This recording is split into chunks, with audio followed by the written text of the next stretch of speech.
15절부터 17절까지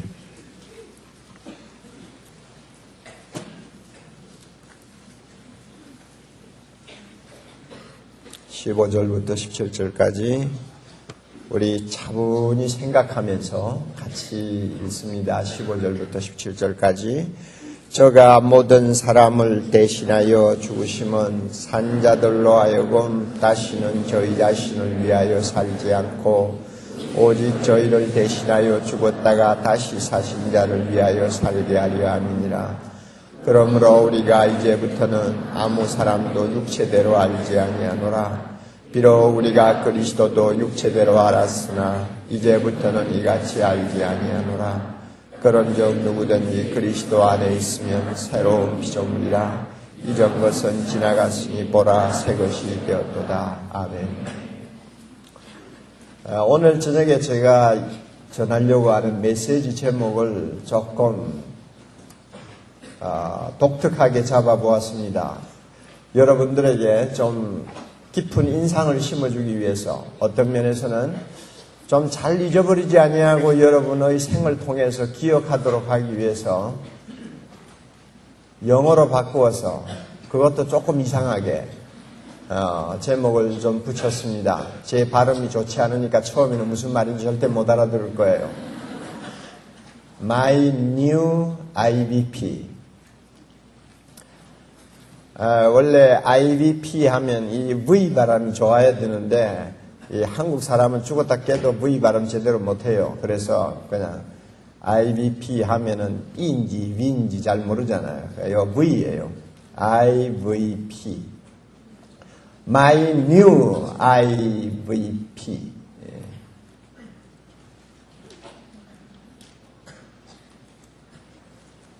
나의 새로운 I, 나의 새로운 V, 나의 새로운 P에 대해서 오늘 저녁에 이 말씀을 근거해서 여러분들과 함께 생각하고 은혜를 나누려고 합니다. I는 identity, my new identity. 그 다음에 두 번째로는 my new vision.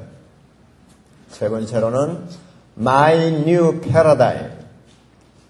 아마 이렇게 되면 왜 IBP라고 했는지 금방 아실 거예요. 이제 오늘 우리가 읽은 이 본문 말씀은 이렇게 나의 아이덴티티에 대해서, 나의 비전에 대해서, 나의 패러다임에 대해서 명확하게 가르쳐주는 본문입니다.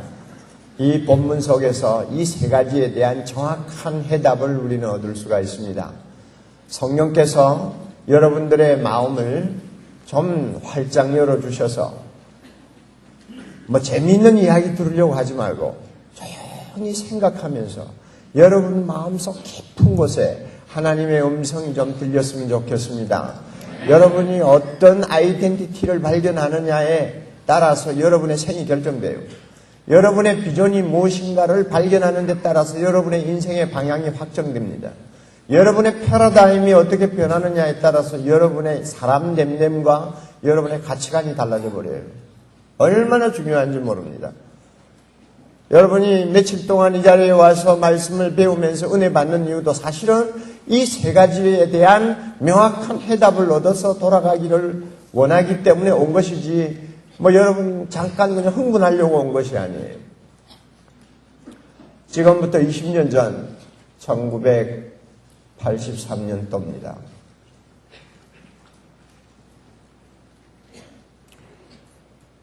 저희 교회에 나오는 어떤 자매에게서 제가 부탁을 받았습니다. 그때는 우리 교회 사이즈가 약 한 400명 모였을 때입니다. 목사님, 우리 아버지가 지금 병원에서 사형 선고를 받았어요.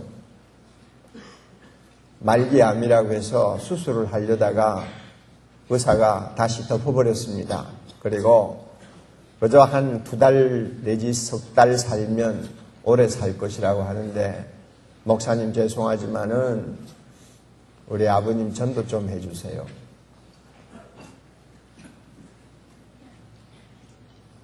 제가 그 이야기를 듣고 모르는 사람이 그런 이야기를 했으면 그럼요, 전도해야죠. 제가 다녀오겠습니다. 이렇게 했을 텐데 그 환자에 대해서는 제가 좀 알고 있는 상식이 있어요. 30년 동안 검사 일을 하신 분이요. 그리고 검사를 해도 종교 담당 검사예요. 30여 년 동안 검사 일을 하되 기독교, 불교, 천주교 각 종파에서 일어나는 여러 가지 소송건 또 범죄건을 다루던 사람이니까 기독교를 보는 시각이 아주 비판적이에요. 하도 못된 일들을 많이 봤나 봐요. 교회 안에서 일어나는 너무나 참 좋지 못한 사건들을 많이 다루다 보니까 기독교에 대해서 색안경을 썼어요. 그래서 예수 믿는 사람들을 정상으로 생각하지 않았어요. 또 그의 집안은 철저한 불교 집안이었어요. 그러나 그 검사는 굉장히 청렴결백한 검사였습니다. 어떤 사람들하고도 뒷거래를 안 하는 검사. 누군가가 명절이라고 선물을 들고 오려고 하면은 한사코 거부하는 사람, 아니면 도망가는 사람. 그렇게 해서 청백리와 같이 참 정말로 양심을 가지고 이 땅에 법을 집행하려고 했던 훌륭한 검사였습니다. 그러나 신앙에 대해서만은 전혀 어떤 여지를 주지 않는 완고함을 가진 사람. 내가 이렇게 듣고 알고 있는 사람이었기 때문에 그 사람에게 전도한다면 이거 전도가 되겠냐 하는 생각을 가지고 주저주저 했습니다. 그랬는데 그 따님이 그 집안에서는 유일하게 믿는 따님이에요. 따님이 우리 아버님 저러다가 구원 못 받으면 어떻게 합니까? 본인이 받아들이면 참 더없이 감사하고 안 받아들여도 어쩔 수 없지 않습니까? 기회라도 복음을 들을 수 있는 기회라도 드려야죠. 목사님 부탁합니다. 그래서 제가 찾아갔죠. 서울대학병원 개인 병실로 갔습니다. 가서 보니까 식구들이 와서 있고 환자는 병상에 누워 있는데 얼굴이 시체나 비슷해요. 몸이 완전히 빠졌어요. 그래가지고 참 보기가 민망할 정도로 위험했는데 게다가 이제 이분이 평생 검사를 했으니까 그 참 눈길이 사나워요. 굉장히 날카로워요. 제가 목사라는 것을 알고 이제 저를 만났죠. 저는 잔뜩 긴장하고 있습니다. 첫날 가가지고 전도가 잘 될 리가 없죠. 그래서 얼굴만 익히고 돌아와서 다음날 가려고 마음먹고 첫날 가서는 인상을 좋게 남겨야 되니까 선생님 안녕하세요. 제가 어느 목사입니다. 그런데 오늘은 잠깐 인사만 하고 가겠는데요. 선생님 한 가지만 허락해 주세요. 선생님을 위해서 제가 기도하고 가면 되지 않을까요? 기도할 수 있도록 허락해 주시겠습니까? 그랬더니 고개를 끄덕끄덕해요. 그래서 병상에서 제가 간절하게 기도했습니다. 그 기도도 길게 못하고 한 2분 정도. 왜냐하면 길면 또 신경질 낼 수 있으니까. 그래서 간단하게 그러면서도 간절하게 기도하고 나왔습니다. 그리고 내일 오겠다고 제가 약속을 했습니다. 내일 와도 되느냐고 그랬더니 오라고 그래요. 그래서 내일 오겠다고 약속을 하고 나왔어요. 이제 돌아와가지고 다음날 이제 가려고 하는데 저에게 아주 급한 일이 생겼습니다. 도무지 그 다음날 시간을 낼 수가 없어요. 그런데 환자하고는 약속을 했잖아요. 가야 되는데.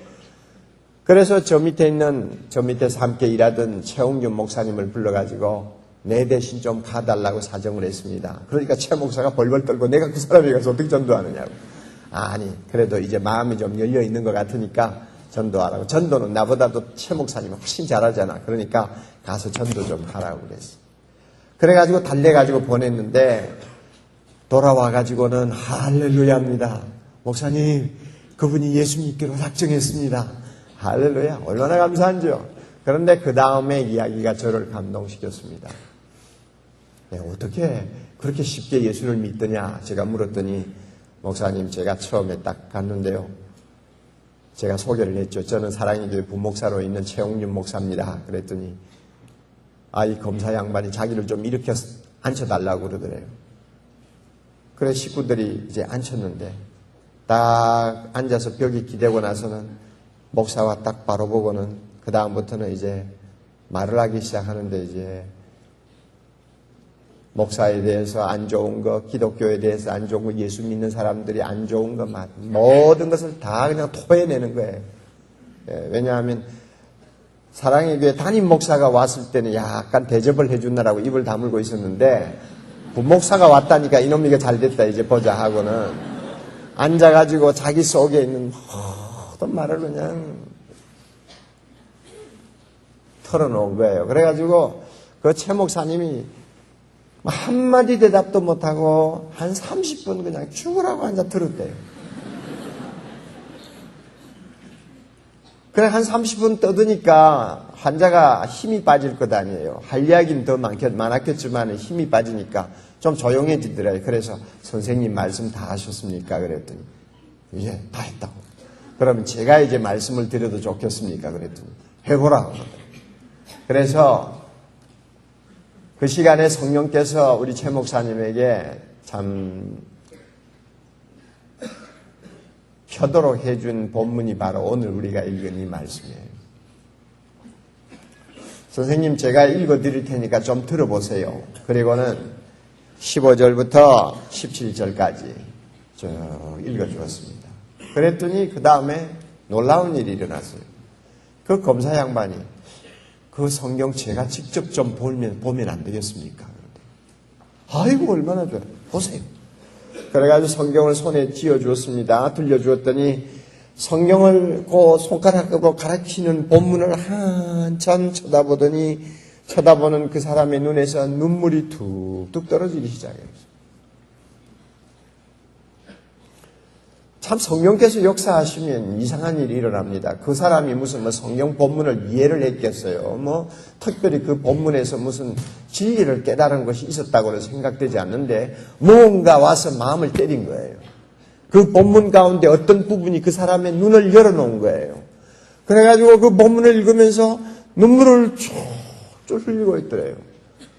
그래서 하나님께서 이 사람을 구원하시려고 마음의 눈을 열고 계시는구나 생각하고 최 목사님이 그 본문 한 구절을 설명을 해드렸습니다. 그리고 나서는 설명을 해준 다음에 선생님 이 시간이라도 늦지 않습니다. 예수님이 나의 구주 나의 하나님인 것을 고백하십시오. 그리고 하나님 앞에 모든 죄 용서받으십시오. 그러면 하나님께서 선생님에게 영원한 생명을 선물로 주실 것입니다. 그렇게 하시겠습니까? 그랬더니 하겠다고. 예수 믿겠다고.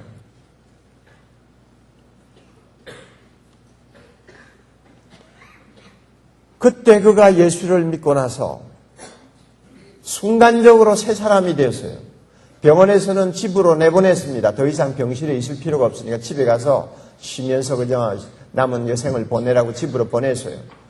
집으로 보냈는데 집에 와가지고 그는 누워 있으면서 자기를 찾아오는 법조인들마다 예수 믿으라고 전도했습니다.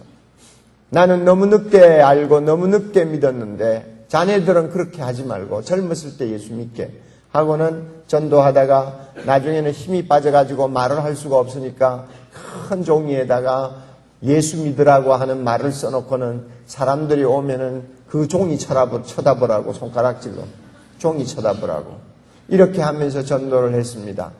그가 운명하기 한 2주 전에 저에게 전화를 해서 목사님 내가 세례를 받고 싶습니다.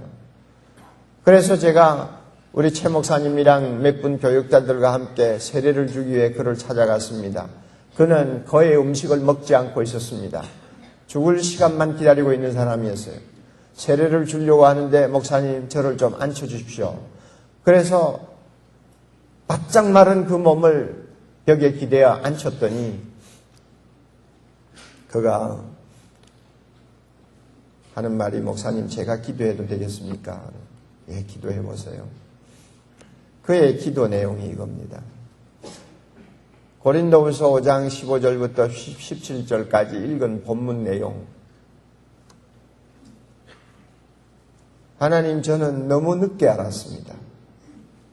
젊었을 때, 힘이 넘칠 때, 꿈이 많을 때, 제가 이 말씀을 미리 알았더라면 내 인생 지금까지 이렇게 헛살지를 않았을 텐데 제가 너무 이 말씀을 늦게 알았습니다. 하나님 용서해 주세요.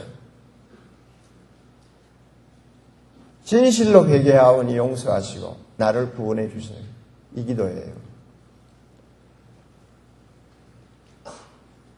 너무 늦게 알아서 후회하는 한 사람을 보았습니다. 그의 나이는 58이었습니다. 너무 늦게 알고 너무 늦게 발견했기 때문에 눈물로 후회하면서 참여하는 한 사람을 저는 알고 있습니다. 그 사람이 그렇게 눈물을 흘리면서 참여하는 모습이 저 마음속에 깊이 각인이 되었습니다. 그럴 수 있겠다. 비록 그 사람이 구원은 받았지만은 인생을 돌아보면 얼마나 후회스러울까. 20대에 이 말씀의 진리를 알았더라면 인생을 좀 다르게 살지 않았을까. 직업은 똑같은 직업이었다 할지라도 의미가 다른 검사의 삶을 살지 않았을까. 그러나 너무나 늦게 알았기에 후회를 한들 지나간 세월 돌이킬 수가 없고 결국은 눈물로 인생을 마치는 후회하는 마음을 가지고 하나님 앞에 회개하면서 인생을 마치는 사람이 되어버리더라 하는 이야기입니다. 그런데 이와 같은 후회하는 인생을 마무리한 검사에 비해서 여러분들은 얼마나 복이 터진 사람들인지 모릅니다. 지금 아직 나이 20대 초반, 정말로 아직도 90년을 살 미래를 남겨놓고 있는 여러분들 아닙니까? 맞아요? 90년. 큰 소리 치지 마. 90년이라도 싹둑 잘라버리고 그저 정말로 신나게 의미있게 뛸 수 있는 기간은 그저 내가 볼 때 한 40년이야. 40년 남겨놓고 지금 있잖아요.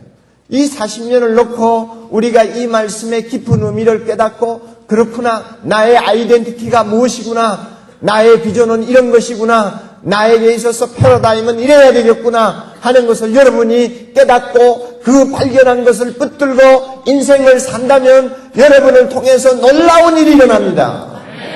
역사를 바꾸어 놓을 수 있습니다. 역사를 다시 쓸 수 있습니다. 한국의 모든 질병을, 한국 사회의 질병을 치유할 수 있습니다. 사회 각 분야마다 하나님의 나라가 임하게 하는 일에 여러분이 최선봉에 설 수 있습니다. 수많은 사람에게 소망을 줄 수 있습니다. 여러분에게는 이와 같은 기회가 앞에 있어요.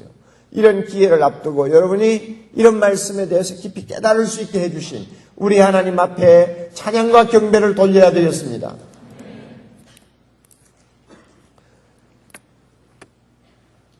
예수님은 우리의 아이덴티티를 바꾸어 주셨습니다.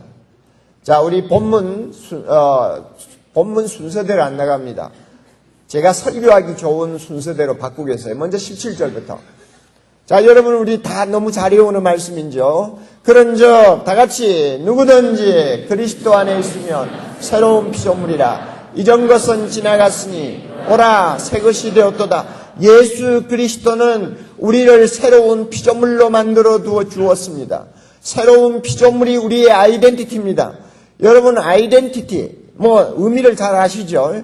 이 17절 내용을 리빙 바이블 버전에서는 이렇게 번역을 하고 있습니다. 누구든지 그리스도 안에 있으면 새 사람이 됩니다. 더 이상 전과 같은 사람이 아닙니다. 새로운 인생이 시작된 것입니다. 약간 의미가 죽어버리는 것 같지만은 우리의 마음에 와 닿을 수 있는 현대적인 감각으로 표현이 되고 있습니다. 아이덴티티가 뭡니까? 주체성이라고 합니다. 주체의식이라고 합니다. 동일성이라고 합니다. 같은 사람을 가리켜서 아이덴티티라고 합니다. 좀 더 실감나게 말하면 본인인 내 자신을 아이덴티티라고 합니다. 본인을 일컬어서 아이덴티티라고 그래요. 나라는 존재를 가리켜서 아이덴티티라고 그래요. 나의 주체의식이요. 나의 주체성이요. 예수 믿고 예수 안에 들어온 사람은 주님께서 나의 아이덴티티를 바꾸어 주시는데 새로운 피조물로 바꾸어 놓으십니다. 새로운 피조물. 이것은 새 창조라는 의미도 됩니다. 카이노스라고 하는 새 것. 카이노스, 새 것이라고 하는 것은 이것은 질적인 새 것을 가리키는 것이지 다른 의미가 아니에요. 질적으로 완전히 달라진 새 것, 카이노스. 그래서 내가 누구냐? 예수 안에서는 완전히 질적으로 다른 내 자아가 되었다는 것입니다. 예수님이 나를 그렇게 바꾸어 놨어요. 마치 가나 혼인잔치에서 물이 포도주로 바뀌듯이 완전히 새로운 존재로 주님께서 나를 바꾸어 놓으셨습니다. 성경에 보면 이 사실을 이야기하는 유명한 본문들이 많이 있어요.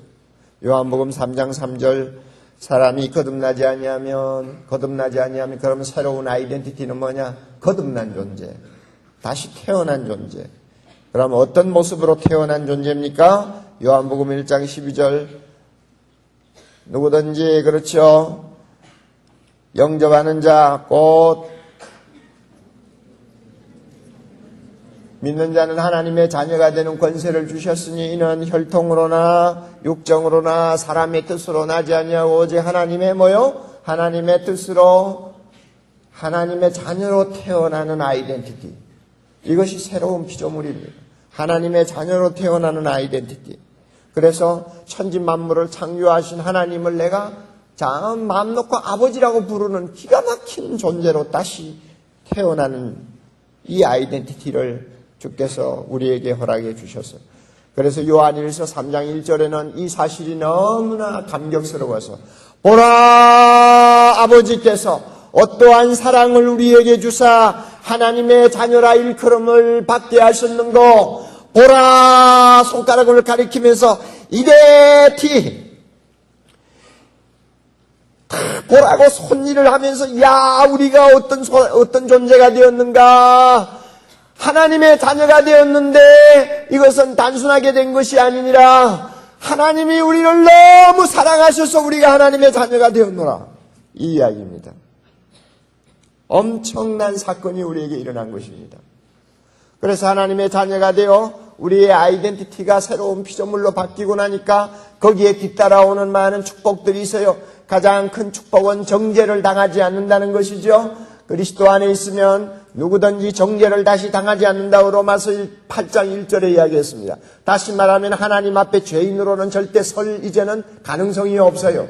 여러분 믿습니까? 우리가 주님 앞에 설 때 죄인으로 설 가능성은 101%도 없어요. 믿어요 안 믿어요? 내가 지금 죄를 짓고 있어도 가능합니까?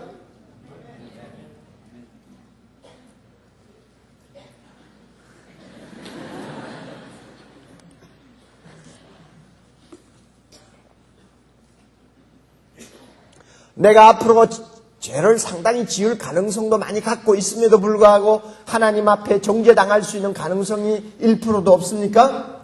네. 밖에서 이런 소리 하면요 뻔뻔스럽다고 그래요. 그런데 예수 안에서는 이런 뻔뻔스러운 이야기가 통합니다. 이게 기가 막히는 거예요. 하나님의 자녀가 되었어요. 우리의 신분이 새로운 피조물이 되어버렸어요. 이 새로운 피조물은 하나님 앞에서 절대 정죄를 당하지 않습니다. 할렐루야. 하나님이요 만약에 우리가 죄를 자꾸 범하면 때려서라도 완전히 회개시켜서 하나님 앞에 정죄당하지 않도록 하시지 그대로 내버려 두시지 않습니다. 왜냐하면 자기 자녀니까. 그래서 하나님 앞에 설 때는 절대로 죄인으로 설 수가 없습니다. 믿습니까? 우리가 하나님의 자녀인데 어떻게 죄인으로 설 수 있습니까? 죄인으로 절대 설 수 없습니다. 이게 새로운 피조물이 된 우리의 모습이에요. 여러분 이 사실을 어떻게 보면 믿는 것 같은데 자주자주 흔들리는 것 같아요. 가만히 보면 많이 흔들려요. 집회 가가지고 은혜를 받을 때는 맞았어. 나는 이제 하나님 앞에 모든 죄 용서받았기 때문에 그리고 하나님의 자녀가 되었기 때문에 하나님이 나를 다시 죄인으로 받지는 않으셔. 죄인으로 보시지는 않아. 믿습니다 주님. 그래 놓고는 나중에는 한두 가지 잘못한 죄를 범해가지고 실험을 하게 되면 그만 그 믿음이 막 흔들려 버려요. 여러분 이거는 흔들리는 것이지 믿음이 없어지는 것 아닙니다. 흔들리는 것하고 믿음이 없어지는 것하고 구별해야 돼요. 구별할 수 있어요 없어요? 흔들릴 수는 있어요 없어요? 의심은 할 수 있어요 없어요? 지금부터 죽을 때까지 절대 의심 안 할 겁니다 하는 사람 손 한번 들어와요. 그 사람은 거짓말쟁입니다. 의심도 할 수 있어요. 흔들릴 때도 있어요. 누가 와서 흔드는 거예요? 사탄이 와서 흔드는 거죠. 배를 타고 가다 보면 바람이 불기 마련이죠. 바람이 불면 배는 흔들리죠. 그러나 배는 절대 전복되지 않습니다. 마찬가지예요. 우리의 믿음이 한때는 든든해도 어떤 때는 흔들려요. 어떤 때는 막 심하게 요동해요. 그래서 의심이 생겨요. 그래도 조금 지나면 하나님의 은혜로 딱 바로 서요. 나는 그리스도 안에서 새로운 피조물이 됐습니다. 그러므로 하나님 앞에 절대 정죄당하지 않습니다. 믿어요, 안 믿어요? 이것이 우리를 똑바로 세워주는 거예요. 그뿐입니까, 여러분? 우리가 새로운 피조물이 된 다음에 우리는 그리스도와 함께하는 후사가 되었습니다. 다시 말하면 하나님께서 예수님에게 약속하신 하늘에 있는 모든 좋은 것들을 우리가 함께 누리도록 해주셨어요. 우리 앞에는 엄청난 영광이 기다리고 있습니다. 진짜 좋은 날은 전부 우리 앞에 있습니다. 진짜 좋은 사건은 전부 우리 앞에 있습니다. 진짜 황홀한 일들은 우리 앞에 기다리고 있습니다. 예수님이 하나님 나라에서 누리는 그 영광을 우리가 함께 누린다고 하면 상상을 해보세요. 우리는 도무지 우리는 100만 분의 1도 그 영광을 상상할 수가 없어요. 그렇기 때문에 바울이 뭐라고 그랬어요? 아무리 현재 고난이 크고 힘들다고 해도 장차 우리에게 나타날 그 영광하고 비교하면 비교가 안 된다고 말했죠. 그만큼 대단한 축복이 우리 앞에 기다리고 있어요. 이게 새로운 피조물이 된 우리에게 주어진 하나님의 은총이에요. 이렇게 우리로 하여금 참 놀라운 피조물이 되도록 하기 위해서 하나님께서는 대단한 값을 지불하셨습니다. 여러분 5장 21절 다 같이 읽습니다. 5장 21절 하나님이 죄를 알지도 못하신 자로 우리를 대신하여 죄를 삼으신 것은 우리로 하여금 저희 안에서 하나님의 의가 되게 하려 하심이니라. 다시 한번 하나님이 죄를 알지도 못하신 자로 우리를 대신하여 죄를 삼으신 것은 우리로 하여금 저희 안에서 하나님의 의가 되게 하려 하심이니라. 여러분 이 본문 좀 쉽게 정리하죠. 하나님이 죄를 알지도 못하신 어떤 분을 선택했습니다. 그분이 누구요? 예수 그리스도를 선택해서 우리 대신 무엇을 삼으셨어요? 죄인으로 만드신 것이 아니에요. 죄 자체로 인정하셨어요. 예수님이 죄가 없음에도 불구하고 죄를 알지도 못함에도 불구하고 하나님이 예수님을 죄덩어리로 인정하셨어요. 그래서 그를 십자가에서 죄값을 치르게 하셨죠. 그 대신 예수님은 죄덩어리와 마찬가지인 우리를 무엇으로 보셨어요? 의로 보셨다고 그랬어요. 어떤 의입니까? 하나님의 의로. 이것은 하나님이 인정하는 의로 우리를 받으셨어요. 그래서 예수님은 죄가 되고 우리는 하나님 앞에 뭐가 됐어요? 의가 되고. 다시 한번 예수님은 하나님 앞에 뭐가 됐어요? 죄가 되고 우리는 하나님 앞에 의가 되고 이렇게 엄청난 값을 하나님이 치르셨습니다. 자기 아들을 죄로 넘긴 거죠. 그 결과 우리는 하나님 앞에 새로운 피조물이 되어서 참 아무도 이제 우리를 감히 얕보지 못하도록 만들어 주셨습니다. 참 이것이 얼마나 놀라운 은혜인지 모릅니다. 교회를 다니는 젊은이들 가운데서 가만히 보면요. 믿음은 좀 있는 것 같은데 자기의 아이덴티티가 예수 안에서 어떻게 바뀌었는가에 대해서 확신을 갖지 못하는 경우가 자주 있어요. 어떤 사람은 그 아이덴티티 자체를 잘 모르고 신앙생활하는 경우도 많이 있어요. 똑똑해서 머리는 잘 굴리고 대답은 잘하는데 자기가 어떤 신분으로 예수님 안에서 변화되었는가 하는 데 대해서 확고한 신념이 없어가지고 흔들리고 세상에 있는 젊은이들 앞에서 어떤 면에서는 자신 없는 모습을 보여주는 그런 꼴을 저는 가끔 봅니다. 여러분 꼭 기억하세요. 내 아이덴티티가 하나님 앞에서 새롭게 변화되면 그 다음에 우리에게는 새로운 삶이 시작됩니다. 그래야 안 돼요. 사람이 바뀌었는데 삶이 달라질 수밖에 없잖아요. 사람이 바뀌었는데. 그래서 우리는 나는 예수 믿으니까 구원받는다는 막연한 소리만 하고 살면 안 돼요. 예수 믿고 내가 구원받았으면 이것은 내가 새 사람이 되었다는 이야기고 새로운 피조물이 되었다는 말인데, 그렇다면 나에게는 분명히 새로운 인생이 시작되는 거예요. 이 사실을 분명하게 가르쳐 주는 것이 오늘 17절이란 말이에요. 새로운 피조물이 되었으니 보라 새 것이 되었으니 이전 것은 지나갔다. 보라 새 것이 되었도다. 되었도다 하는 말은 이것은 현재 진행형이에요. 계속 우리의 삶이 변화되어 간다는 이야기입니다. 사람이 바뀌었기 때문에, 내 자신의 주체성이 바뀌었기 때문에 주님이 보실 때 새로운 삶이 시작되는 거예요. 그런데 우리 젊은이들 보면 믿는 것하고 사는 것하고 따로따로 노는 경우가 참 많아요. 나의 됨됨에 부합되는 삶을 잘 살지 못해요. 그래서 교회 안에 보면 요즘 이런 말로 표현을 하죠. 구원 인플레이션이라고 하는 말이 유행하고 있잖아요. 구원 인플레이션. 구원 인플레이션이 뭐예요? 구원을 너무 쉽게 이야기를 해가지고 구원받았다고 생각하는 사람은 양산을 하는데 실제로 구원받은 증거와 구원받은 자의 삶은 잘 보이지 않는 이런 지금 불행한 현상이 일어나는 거예요. 그래서 인플레이션이 일어나는 거예요. 구원 인플레이션이에요.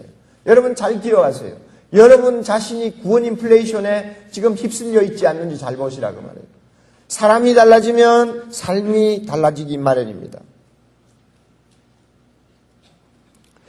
그래서 우리가 이렇게 아이덴티티가 바뀌었기 때문에 우리의 모습은 점점 하나님이 기뻐하시는 사람으로 계속 변화되어 갑니다. 그것이 뭐냐면 예수님의 모습을 닮아가는 것입니다. 우리 목표가 예수님처럼 되는 것 아닙니까? 예수님처럼 작은 예수가 되는 목표를 가지고 우리의 모습이 점점 주님을 닮아가게 됩니다. 그러므로 여러분에게 꼭 필요한 것입니다. 자신을 한번 테스트하세요. 내가 분명히 예수 안에서 새로운 피조물이 되어 하나님의 자녀가 되었다. 그래서 주님을 닮아가는 과정에 있다. 내가 이렇게 엄청난 존재가 되었다면 자연히 내 안에는 자존심이라는 것이 생겨야 됩니다. 자존심, 건강한 자존심이 있어야 돼요. 우리 예수 믿는 젊은이 건강한 자존심을 가져야 됩니다. 여러분이 세상적으로 자존심을 갖기는 어려울지 몰라요. 지금처럼 세계가 지구촌이 되어가지고 무한 경쟁을 해야 되는 사회에서는 우리가 참 자존심 갖기 어렵습니다. 나는 몇 사람이 모였을 때는 꽤 똑똑한 것 같고 잘난 것 같았는데 조금 밖에 나가가지고 더 많은 사람들 틈에 끼어보면 존재가 도무지 내 존재가 인정을 받지 못할 정도로 초라해 보일 때가 얼마나 많아요. 게다가 좀 더 세계로 나가면은 정말로 나는 아무것도 아니다 하는 생각을 가질 때가 왕왕이 생기잖아요. 우리 스스로 인간적으로 자존심을 가질 만한 것이 하나도 없어요. 그래가지고 많은 젊은이들이 요즘 기가 죽어버렸어요. 많은 젊은이들이 자포자기해버려요. 많은 젊은이들이 되는 대로 살자 하고 자기들의 어떤 쾌락을 추구하는데 그냥 젊음을 그냥 송두리째 집어 던져버려요. 그리고는 미래가 없는 어두운 삶을 살고 있어요. 모두가 자존심이 다 죽었기 때문에 나타나는 현상이거든요. 우리가 인간적으로 보면은 자존심을 갖고 살기가 어려워요. 여러분 그래요 안 그래요? 대답하세요. 이 가운데서 여러분 천재라고 하는 말을 들을 정도로 머리 좋은 사람 몇 사람이나 손 들어봐요.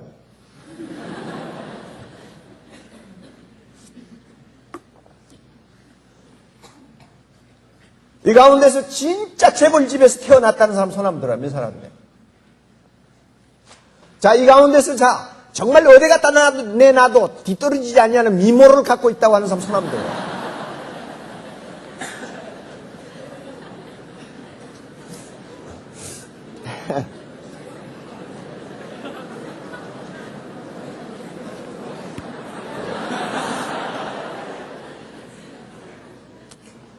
예, 여러분 솔직히 세상적인 기준에서 인간적으로 보면요 우리 자존심 가지기가 참 쉽지 않아요. 여러분이 서울 바닥에만 있으면 뭐 내 잘났다 하고 다닐 수도 있을지 모르지만은 여러분 조금만 바다 건너서 넓은 땅으로 가보세요. 그런 자존심도 세울 수가 없어요. 그래서 참 우리는 어떤 면에서는 보잘것없는 존재다 하는 생각을 자주 하는데, 그런데 이제 예수 믿고 예수님 안에 들어오면 상황이 달라집니다. 나라는 존재가 보통 존재가 아니에요. 하나님이 나를 바꾸어 놨어요. 여러분 이거 믿어야 돼요. 이거 믿어야 돼요. 이거 믿어야 돼요. 내가 머리가 좀 나쁜 거 그거 내 탓 아니야, 그거는. 그러니까 그것 가지고 골머리 앓을 필요가 없어요. 나를 이 정도의 머리로 세상에 태어나게 하신 분이 누굽니까? 하나님이에요. 아멘. 그걸 가지고 내가 고민할 필요가 없어요. 고민을 하려면 하나님이 고민을 하셔야지 내가 고민할 필요가 없어요. 맞아요, 안 맞아요? 나 외모가 뭐 신통한지 뭐 못났는지 모르지만은 내가 이 정도 모습으로 세상에 나온 것도 하나님께서 보내서 왔지 내가 이렇게 태어나고 싶어서 태어난 거 아니에요. 그러니까 세상적으로 이야기하면 눈에 보이는 대로다 판단할지 모르지만 우리는 그런 존재가 아니에요. 예수 안에서 하나님이 우리를 엄청난 존재로 바꾸어놨어요. 절대로 시시할 수 없는 존재로. 하나님의 아들. 절대 정죄당하지 아니하는 사람. 앞으로 하나님 나라에 가면은 예수님이 누리는 모든 영광을 함께 누릴 수 있는 특권을 부여하신 새로운 존재. 우리가 얼마나 대단한 존재인지 알아요. 그러므로 나도 모르게 자존심이 생길 수밖에 없어요. 자존심이 생겨요. 우리 모두는 온 우주 만물을 창조하시고 이 온 우주를 보존하시고 모든 인간의 생사화복을 주관하시는 만유의 주 하나님 아버지 눈에 대단히 중요한 존재가 되었습니다.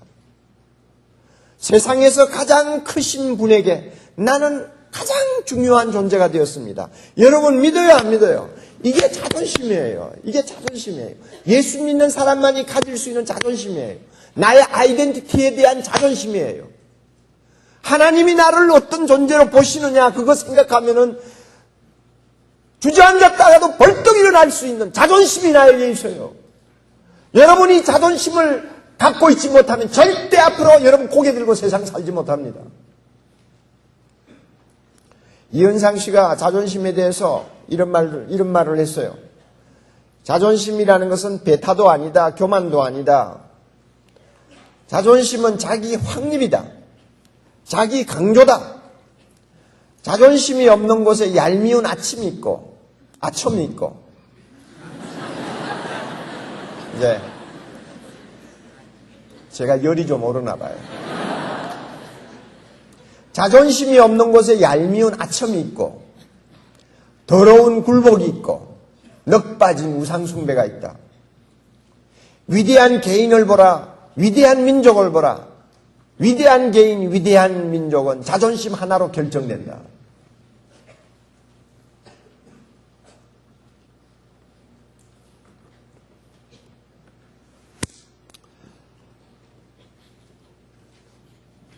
저는 여러분들이 그리스도 안에서 발견한 새로운 아이덴티티 때문에 정말 어디 가도 꿀리지 아니하고 작아지지 아니하고 고개 숙이지 아니하는 자존심만 가진다면 하나님께서 여러분을 통해서 앞으로 세계를 뒤집어 놓을 거라고 저는 믿어요.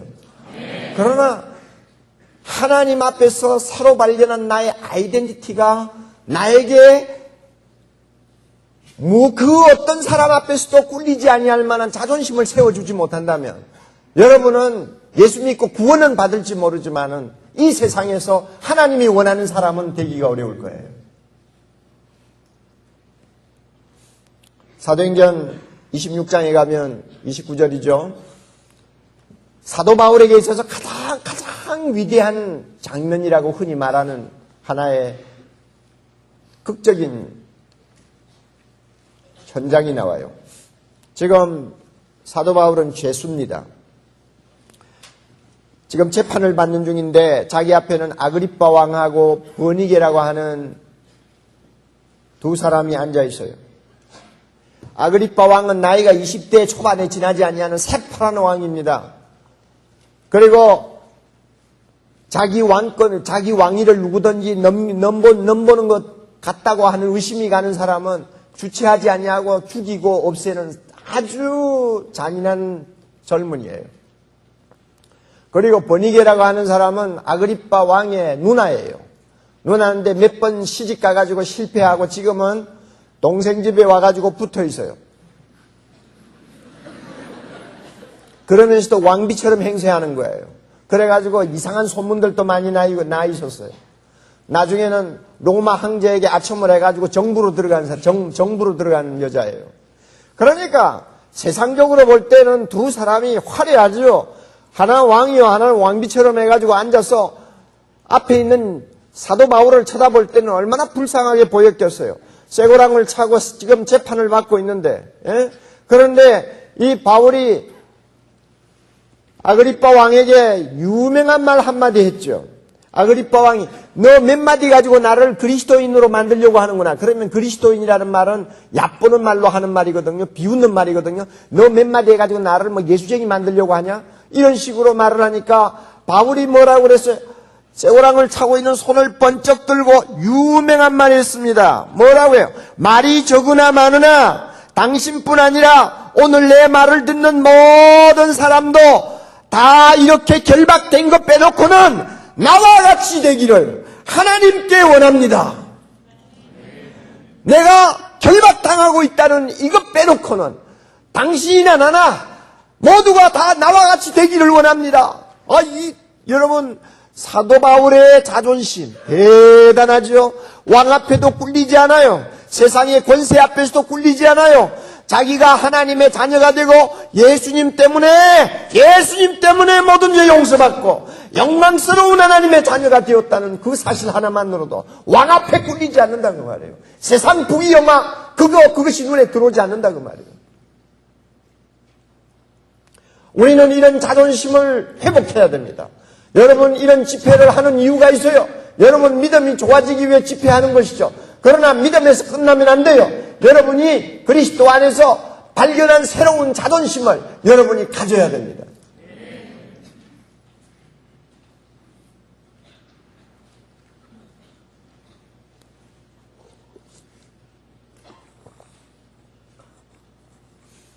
저는요, 젊었을 때, 여러분 나이 때에 저에게 뭐 이렇게 아이덴티티가 어떻고 자존심이 어떻고 하는 거 가르쳐 준 사람 하나도 없었어요. 맨날 교회 가면 막 회개하라고만 떠들죠. 뭐 날마다 회개. 그러니까 눈물을 짜야 되는 거야. 하여튼 어떤 식으로 눈물을 짜야 은혜 받았다고 하니까 눈물을 짜야 돼. 그러니까 아침에 지은 죄를 놓고도 회개해야 되고 또 5년 전에 또 지은 죄도 다시 기억을 해가 회개해야 되고. 그러니까 교회를 다니는 게 이게 보통 불행한 일이 아니야. 차라리 예수를 믿을 바에는 한 70살 정도 돼서 믿었더라면은 날마다 아마 통회하고 울고 회개하다가 천국문에 쑥 들어가겠는데, 미리 예수 믿어가지고 이거 젊은 나이에 날마다 죄 하면서 할 짓이 아니더라고요. 나는 이렇게 불행하게 젊은 시절을 보냈어요. 왜냐하면 좀 제대로 가르쳐 주어야 되는데, 복음의 긍정적인 면을 좀 화끈하게 좀 가르쳐 줘야 되는데 날마다 복음의 부정적인 면을 가지고 사람 기를 죽이니까 어떻게 살아요? 그러지 않아도 태어나기를 너무너무 돈도 없는 가난한 집안에서 태어나가지고 그러지 않아도 기가 죽어서 꼼짝을 못하는데 좋은 학교도 못 가고 시골에서 날마다 찌개지고 돌아다니면서 뭐 여러분 지금 내가 무슨 말 하는지 모르죠?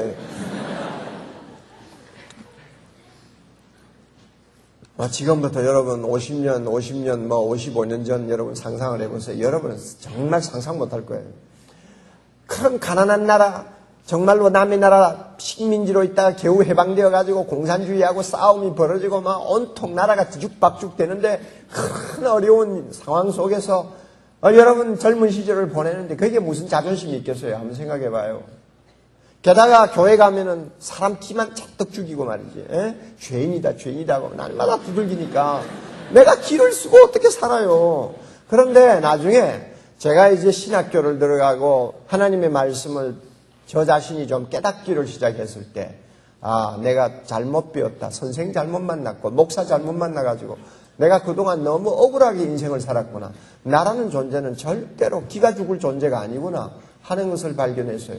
사람들은 나를 가난한 집안의 아들이라고 생각할지 모르고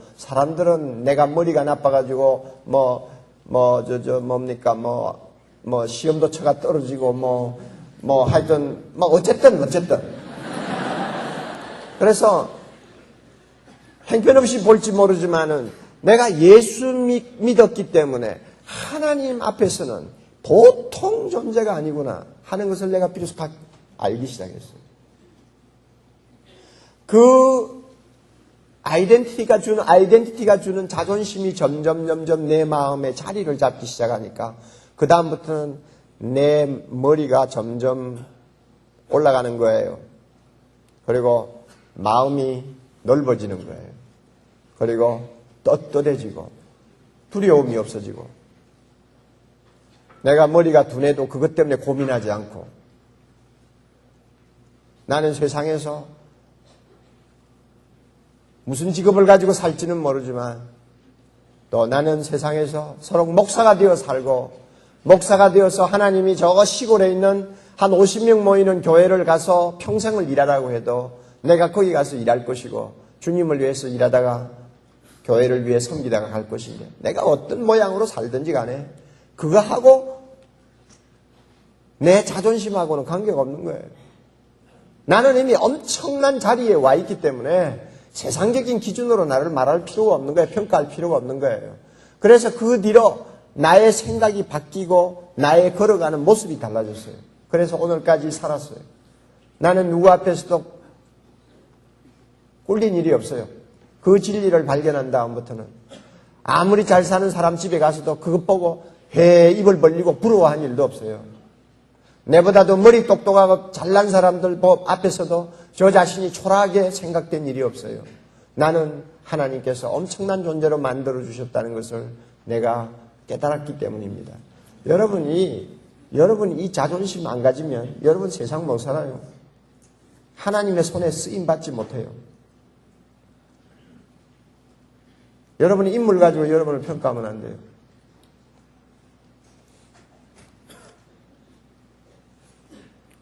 이 아이덴티티와 비교해가지고 이제 우리가 생각해야 될 것이 뭐냐 하면 패러다임입니다. 주님께서 우리에게 참 새로운 패러다임을 열어주셨어요. 이 패러다임을 이야기하는 구절이 어디냐 하면은 16절. 여러분 잘 읽어보세요. 16절을 잘 읽어보세요. 여러분이 얼마만큼 의미가 분명하게 전달이 되는지 한번 보세요. 그러므로 우리가 이제부터는 이제 예수 안에서 새로운 피조물이 된 지금부터는 아무 사람도 그 다음에 중요한 말로 육체대로 뭐요? 알지 아니하노라. 육체대로 알지 아니하노라.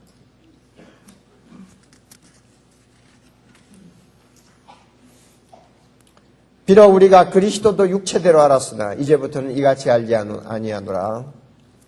이 말을 리빙 바이블 버전에 보면 좀 더 우리에게 접근이 쉽도록 번역을 했습니다. 그러므로 세상적인 생각이나 눈에 보이는 것을 가지고 그리스도인을 평가하는 일은 그만두십시오. 나 역시 과거에는 그런 생각으로 그리스도를 단순히 나와 똑같은 인간으로 보았습니다. 그러나 지금은 완전히 달라졌습니다. 보는 관점이 달라졌다는 이야기입니다. 예수 믿고 새로운 피조물이 된 사람은 보는 관점이 달라집니다. 새로운 패러다임이 생깁니다. 여러분, 패러다임에 대해서 설명을 하는 그 글들이 들어있는데 저는 앤더슨이라고 하는 사람이 이야기한 패러다임 시프트만큼 제 마음에 와서 확 닿는 실화가 없었어요. 아마 여러분들께서 설교를 통해서 몇 번 들으셨을지 모르지만 한번 들어보세요. 패러다임이라는 게 어떤 것인지. 어느 주일날입니다. 뉴욕 지하철을 탔어요. 주일이 돼서 지하철 안에는 사람이 별로 없었어요. 드문드문 앉아 있었어요. 어떤 사람은 신문을 보고 어떤 사람은 눈을 감고 명상을 하고 어떤 사람은 밖을 물끄러미 내다보고 있습니다.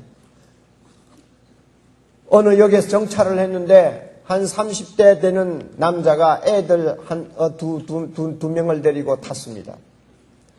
다시 전철이 출발을 했는데 전철이 출발하자마자 이 두 애가 돌아다니면서 장난을 하기 시작합니다. 신문 보는 사람한테 가서 신문을 빼앗기도 하고 그 다음에 눈 감고 조용히 앉아있는 사람 다리를 가서 툭 차기도 하고, 막 이 애들이 버릇없이 막 사방을 다니면서 야단을 치는데, 그래가 사람들이 무슨 이런 애들이 있나 하고 아니 곱게 쳐다보고, 그 다음에 애를 쳐다보다가 기분이 상하니까 그 애 아빠 되는 남자를 자꾸 쳐다보는데, 이 아빠는 또 과간이에요. 눈을 지그시 감고 애들이 무슨 짓을 하든지 상관이 없다는 뜻이 앉아있어요. 그래가지고 도무지 이해할 수 없는 이 상황입니다. 그래서 앤더슨이라는 분이 옆에 가서 이렇게 이야기를 했습니다. 선생님,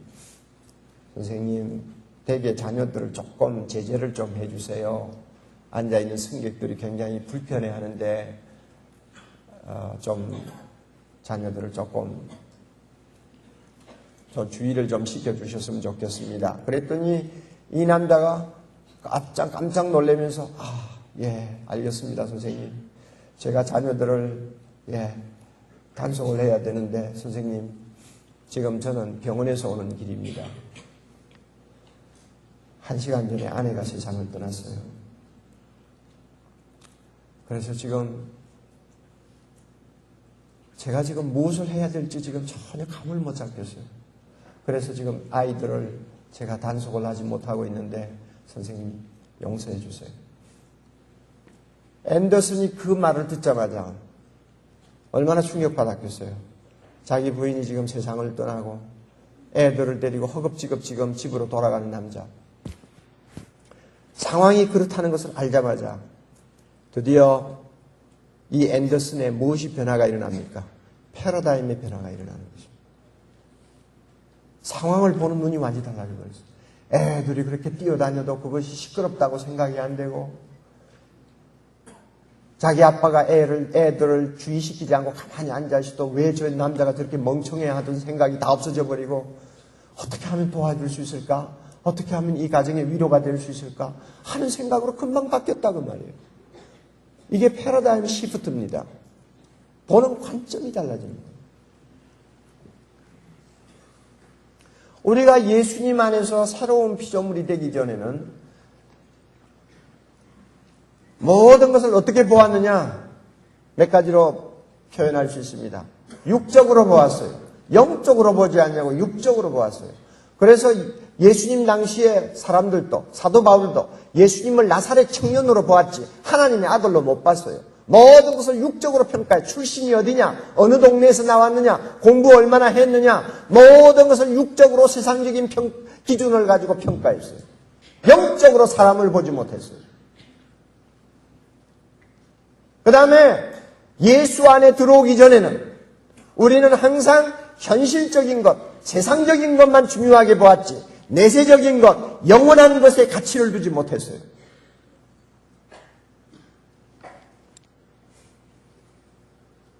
그리고 우리가 예수 안에서 새로운 피조물이 되기 전에는 할 수 있으면 하나님을 추방하고 하나님 없는 것이 자유라고 생각을 했지, 하나님을 모시고 하나님께 순종하는 것이 자유라는 것을 생각하지 못했어요.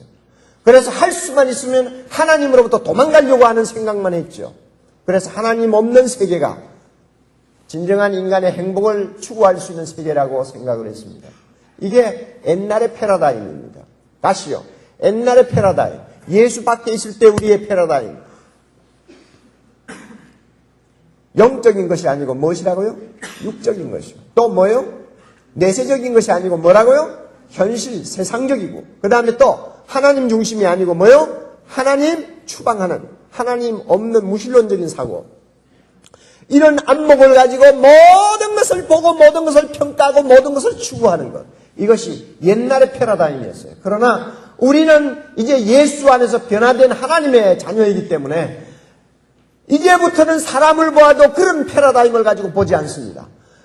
세상을 보아도 우리는 그런 패러다임을 가지고 보지 않습니다. 우리는 육보다도 영이 더 중요하다는 것을 인식합니다. 할렐루야. 육신보다도 영혼이 소중하다는 것을 압니다. 그러므로 눈에 보이는 어떤 모습을 가지고 사람을 평가하지 않습니다. 하나님의 눈을 가지고 평가합니다. 하나님은 외모로 사람을 취하지 않아요.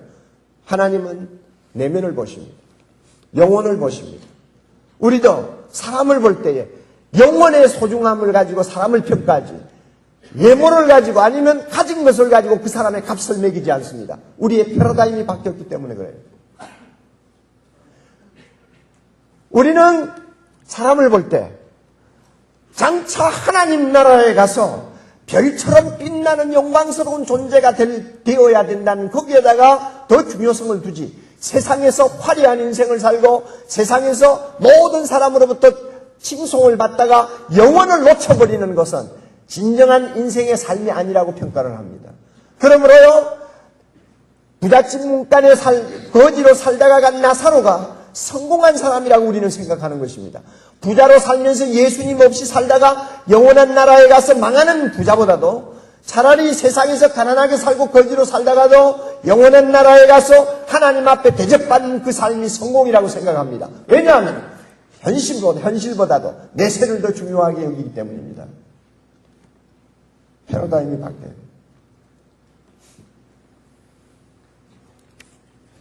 우리는 하나님 없이 내 스스로 어떤 자유를 누리는, 육적인 자유를 누리는 그런 삶보다도 하나님을 모시고 순종하는 삶이 진정한 의미를 가진 삶이라는 것을 인정을 합니다.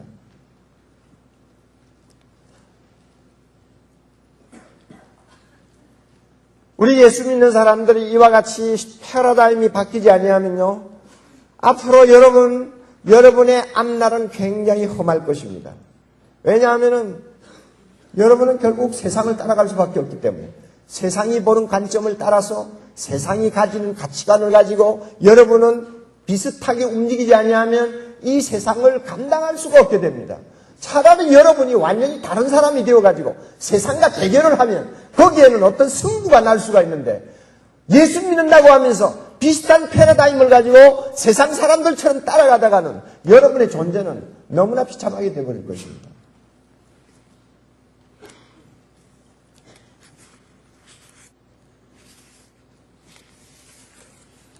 요사이 세상에 나가면 여러분 이미 캠퍼스 가면 많이 느끼겠지만은 포스트 모더니즘의 특징이라고 할까요? 뉴에이지 운동의 특징이라고 할까요? 보세요. 그 사람들의 패러다임은 항상 자기 중심이에요. 하나님 중심이 아니에요. 나는 할 수 있어 해가지고 자꾸 자기의 어떤 자신감을 고취시키는 것. 나는 나야. 나는 나로서 충분해. 항상 자기 중심이에요. 이런 구호를 주술처럼 외우게 만들죠. 그러다가 미국의 어떤 프로그램 같은 거 보면 나는 곧 나야. 나는 곧 나야. 이건 누구 이야기입니까 지금? 나는 나다. 누가 하는 이야기예요? 하나님이 자기 이름을 일컬어서 여호와라고 할 때 그런 이름을 쓰죠. 나는 나야. 이거 하나님이 자기를 일컬어서 하시는 말씀인데, 사람들이 나는 나다. 그렇게 해가지고 결국 그 의식이 나도 신이다 하는 동방 종교의 영향을 받아서 모든 사람이 마치 자기가 신인 것처럼, 하나님인 것처럼 자기 자신을 신격화시키는 오늘 상황이 바로 우리 주변에서 벌어지고 있는 것입니다. 그래서 할 수 있으면 하나님을 추방하고 하나님이 없는 곳에서 자기가 하나님이 되어 자기 마음대로 인생을 살 수 있다면 그것이 사람이 살아야 될 가장 현명한 길이라고 그들은 판단합니다. 우리의 사고방식이 점점 이렇게 무신론적으로 바뀌고 세상적으로 바뀌고 육적으로 바뀝니다. 여러분, 제가 여러분 나이 때만 해도 세상이 이루지를 않았어요.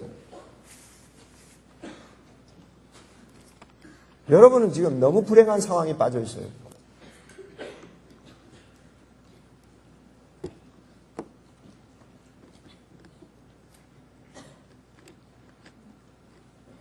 사람들이 마음에서 하나님을 자꾸 몰아내니까 제일 먼저 깨지는 게 뭡니까? 가정이죠.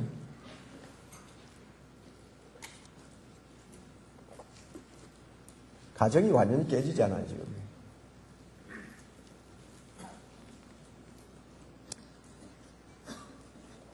사람들의 패러다임이 점점 사탄이 유혹하는 대로 따라가니까 점점 쾌락주의로 빠지죠. 그래서 여러분, 참 나는 여러분들 보고 불행하다고 생각하는데, 30년 전만 해도 인터넷에 그렇게 요란한 더러운 포르노가 뜨지 않았죠. 젊은이들을 자극하는, 육체의 어떤 본능을 자극하는 그런 유혹들이 30년 전만 해도 거의 없었어요.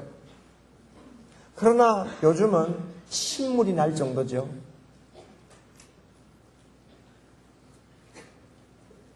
(30년) 전만 해도 돈이 없어도 사람들은 자존심을 지킬 수 있었어요. 가난해도 가난할 이유가 있으면 떳떳했어요.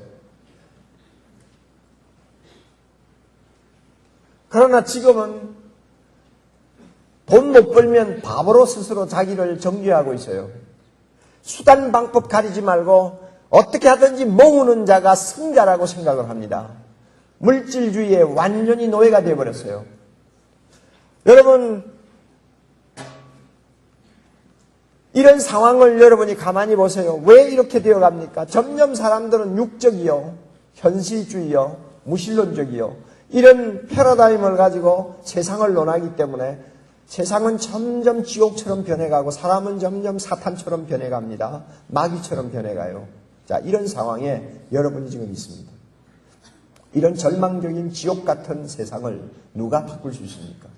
완전히 다른 자가 바꿉니다. 비슷한 사람은 못 바꿉니다. 같은 사람도 못 바꿉니다. 제 말 이해해요, 안 해요?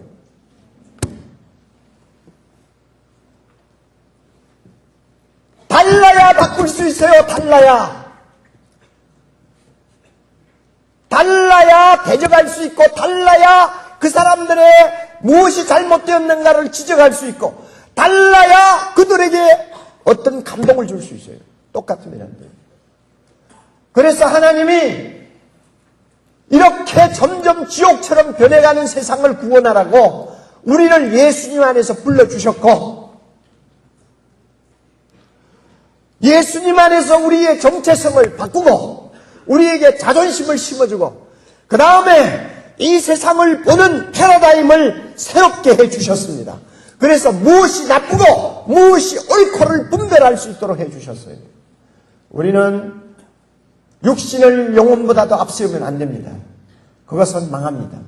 우리는 세상을 내세보다도 앞세우면 안 됩니다. 그것은 망하는 길입니다. 우리는 하나님 중심을 앞세워야지 무신론을 앞세우면 안 됩니다. 이런 면에서 우리는 어떤 존재인가를 다시 한번 확인하고 보는 눈을 다시 한번 새롭게 해서 이 세상을 우리가 정확하게 읽고 우리가 해야 할 일이 무엇인가를 찾아야 합니다. 우리가 하나님의 영광을 위해서 해야 할 일이 무엇인가를 찾아야 된단 말이에요. 여기에 모인 1500명 여러분들만이라도 새로운 패러다임을 가지고 사람들을 감동시키고 여러분이 갖고 있는 그 아름다운 신념을 가지고 사람들에게 소망을 줄 수 있다면 파괴되어가는 이 한국 가정이 치유받을 수 있습니다. 캠퍼스가 치유받을 수 있습니다. 젊은이들이 쾌락주의에서 구원받을 수 있습니다. 많은 젊은이들이 죄인 줄 모르고 죄 속에 빠져들어가는 저 불행한 삶을 종식시킬 수 있습니다. 바로 여러분 할 수 있어요.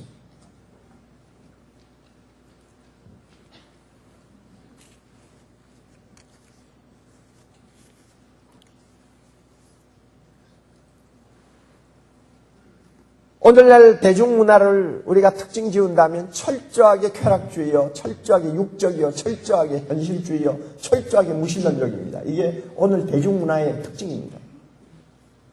광고를 보세요, 테이프를 들어보세요, CD를 보세요, DVD를 보세요, 텔레비전을 보세요, 라디오를 보세요, 영화를 보세요, 잡지를 보세요, 컴퓨터 게임을 보세요, 비디오 가게에 가보세요, 인터넷을 열어보세요. 전부 다 우리는 공통점을 발견할 수 있습니다. 육적입니다. 현실적인 것입니다. 무신론적인 것입니다. 이런 것들이 독버섯처럼 우리 주변에 지금 자라나고 있어요. 이게 대중문화 아닙니까? 이 대중문화는 얼마나 대단한 매력을 가졌는지 어떤 사람은 일컬어서 오늘의 대중문화를 마약이라고 그럽니다. 마약. 한 빠져들어가면 중독되어가지고 빠져나오지를 못해요. 이런 대중문화에 10대부터 점점 중독이 들어가지고 20대, 30대, 40대를 넘어갑니다. 여러분 그런 사람들에게 치유책이 있습니까? 없어요. 철저하게 가치관은 육적일 것이고 끝까지 끝까지 가치관은 쾌락주의고 현실적이고 무신론적일 거예요. 그런 세대들이 자라는 세상에 소망이 있을 것 같습니까? 소망이 없어요. 결혼 100번 해도 100번 깨집니다. 될 수 없어요. 돈을 모으는 일에 있어서 윤리라는 것, 도덕성이라는 것은 절대 생각 안 할 거예요.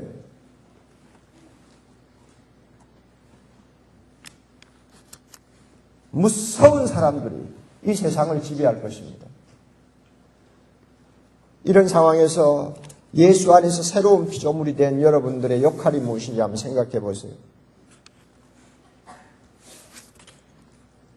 케네스 마이어즈라고 하는 사람이 오늘 대중문화 속에 갇혀있는 우리 그리스도인들의 입장을 놓고 이런 말을 했어요. 모든 세대의 그리스도인들은 나름대로의 도전을 받고 있다. 어느 세대나 세상으로부터 우리 그리스도인들이 도전을 받고 있죠. 그런데 오늘의 대중문화 속에서 살아야 하는 우리들이 받는 도전은 옛날 성도들이 겪었던 박해나 핍박이나 전염병과 비슷한 정도의 심각한 것이 될 수 있다 그랬어요. 이거 굉장히 무서운 말입니다. 옛날의 성도들은 세상으로부터 도전을 받으면 주로 핍박을 받았어요. 예수 믿지 말라, 믿음을 포기하라, 이런 핍박을 받고 그 핍박을 이기느라고 그들이 어떤 때는 순교도 했죠. 그런데 오늘의 우리가 당하는 핍박은 예수 믿으라 믿지 말라가 아니에요. 대중문화예요. 무서울 정도로 육적이고 쾌락적이고 무서울 정도로 세상적이고 물질주의적인 무신론적인 이 대중문화가 오늘날 우리를 마치 감옥에 가다 놓고 우리의 목을 죄이는 것처럼 핍박을 하고 있어요. 여기에서 살아남을 사람이 누가 있어요? 여러분 자신 있어요? 여기에서 살아남아서 여러분의 믿음을 지킬 자신 있어요? 여러분의 신분을 지킬 자신 있어요?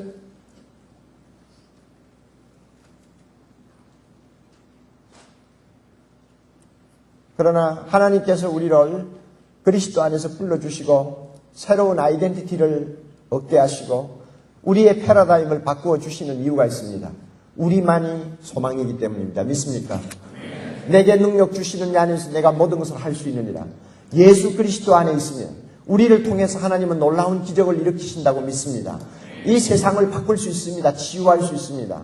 하나님이 없는 사람에게 하나님을 보여줄 수 있습니다. 육적인 쾌락에 젖어 있는 자들에게 그것이 인생의 진정한 가치가 아니며 삶의 의미가 아니라는 것을 그들에게 보여줄 수 있습니다. 그 일을 누가 할 거예요? 우리가 해야 합니다. 여러분이 해야 됩니다. 그러기 위해서 여러분의 패러다임이 건전한지 다시 점검하세요.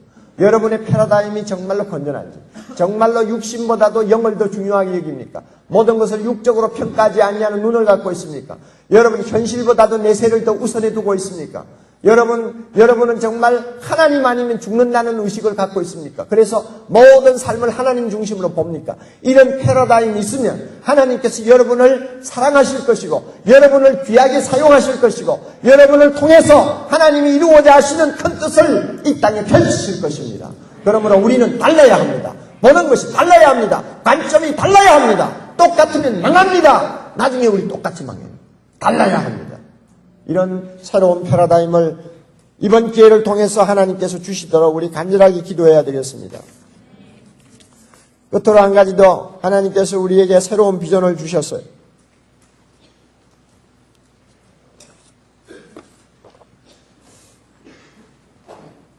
15절요. 저가 예수님입니다.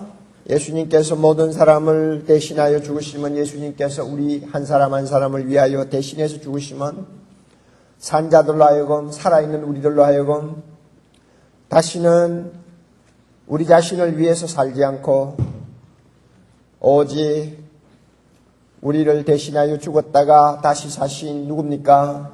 예수님을 위하여 살게 하려 하십니다. 인생의 목적이 달라지게 되었죠. 예수 그리스도는 우리의 인생 목표를 바꾸어 놨습니다. 다시 말하면 새로운 비전을 주셨어요. 그것을 간단하게 요약하면 나를 위한 인생에서 예수 그리스도를 위한 인생을 살도록 바꾸어 놨습니다. 나를 위하여 사는 한 생이 아니라 나를 대신해서 십자가에 죽으시고 승리하신 예수 그리스도를 위해서 사는 한 생을 나에게 허락하셨어요. 그래서 나의 비전이 바뀌었습니다.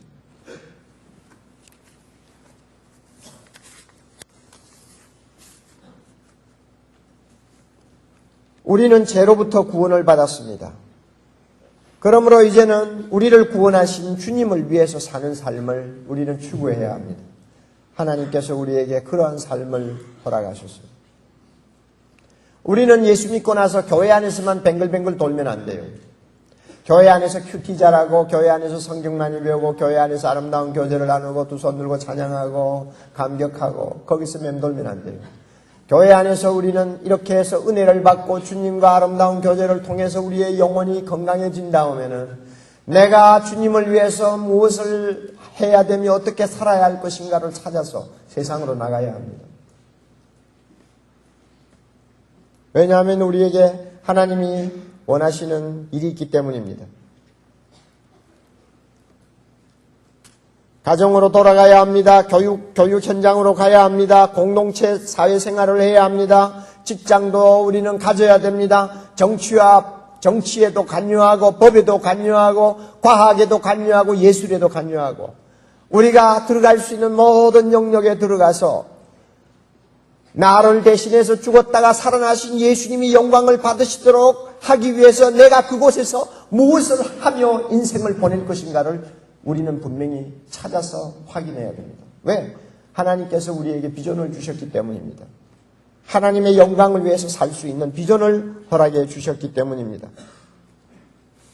이런 의미에서 예수 믿는 사람에게는 거룩한 것과 세속적인 것의 차이가 없어졌습니다. 우리에게는 거룩한 것이 따로 있고 세속적인 것이 따로 있는 것 아닙니다. 여러분 믿어야 안 믿어요? 정말로 믿습니까, 여러분? 그래요? 믿어요?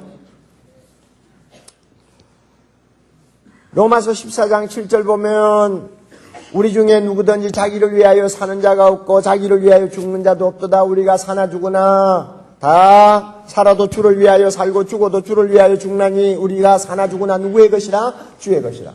그러므로 우리를 대신하여 죽었다가 다시 사신 예수님, 십자가에서 보혈의 피로 우리를 사서 자기 소유 삼으신 주인 되신 예수님, 그 예수님을 위하여 우리가 살아야 됩니다. 이게 인생의 목표예요. 우리의 비전이에요. 그럼 어떻게 사는 것이 그렇게 사는 거예요? 자, 이제 여러분이 대답하세요. 도대체 주님을 위해 살아야 된다면 어떻게 사는 것이 주님을 위해 사는 것입니까? 로마서 12장 1절 보면은 우리의 몸으로 하나님이 기뻐하시는 거룩한 산제사로 드리라고 했습니다. 자, 어떻게 하면 하나님 앞에 산제사를 드리는 거룩한 사람이 될 수 있어요? 다 아는 것 같아도요, 교회 다니는 젊은이들 중에 모르는 사람 너무 많아요. 주님을 위해서 산다는 것이 어떤 것인지 정확하게 자기 자신이 스스로 정의를 못 내려요. 구체적으로 주님을 위해서 사는 것이 무엇이라는 것을 확실하게 손가락질을 하면서 가르치지를 못해요. 멍멍해요. 어리벙벙해요. 왔다 갔다 해요.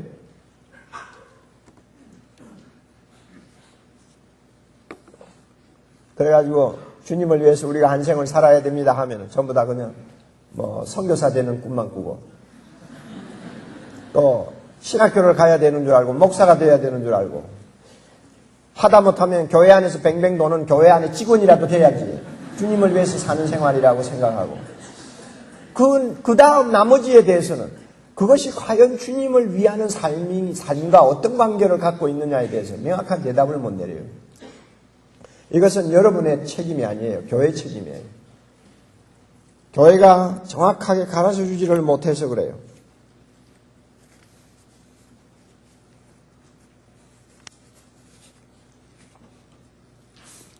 교회가 정확하게 가르쳐 주었다면은 젊은이들이 그렇게 방황을 안 하죠. 주님을 위해서 한 생을 사는 것이 우리의 비전이라고 하면 어떻게 살아야 주님을 위해 사는 것이며 무엇을 해야 주님을 위해서 사는 것인지 정확하게 발견을 할 수 있도록 해야 되는데 교회가 그렇게 못했어요. 도로시 세이어즈라고 하는 사람이 정확하게 이 사실을 진단했습니다. 교회가 현실에 대한 지배력을 상실한 일 가운데서 세속적인 직업을 이해하고 존중하는 일에 실패한 것보다 더한 실패는 없다. 다시 한번 읽어볼게요. 교회가 현실에 대한 지배력, 교회로서 현실을 주도해야 되는 지배력을 가지고 있어야 되는데 그 지배력을 많이 잊어버렸어요. 많이 잃었어요. 그 가운데서 특별히 실패한 것이 있는데 그것이 뭐냐 하면 세속적인 직업을 이해하고 존중할 수 있도록 하는 일에 실패했다고 말합니다. 그래서 교회는 일과 신앙이 별도의 것이 되도록 만들어버렸다. 그 결과 교회는 세속적인 직업이 성스럽다고 하는 것을 확신시켜주지 못했다 그랬어요.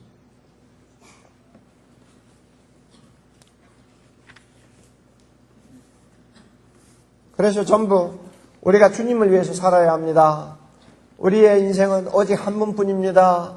주님을 위해서 충성하다가 가야 됩니다 하면은 무엇을 해야 될지를 몰라요. 그저 신학교 가는 것 아니면 선교사로 가는 것. 그거 이상 뭘 생각을 못해요. 아마 여러분 가운데도 아마 꽤 그런 사람이 있을 거예요. 오늘 여러분 똑똑히 좀 배우세요. 저는 대학생들을 지도할 때에 학생들에게 3M이라고 하는 비전을 자주 이야기했습니다. 3M. 적을 거 없어요. 3M 간단해요.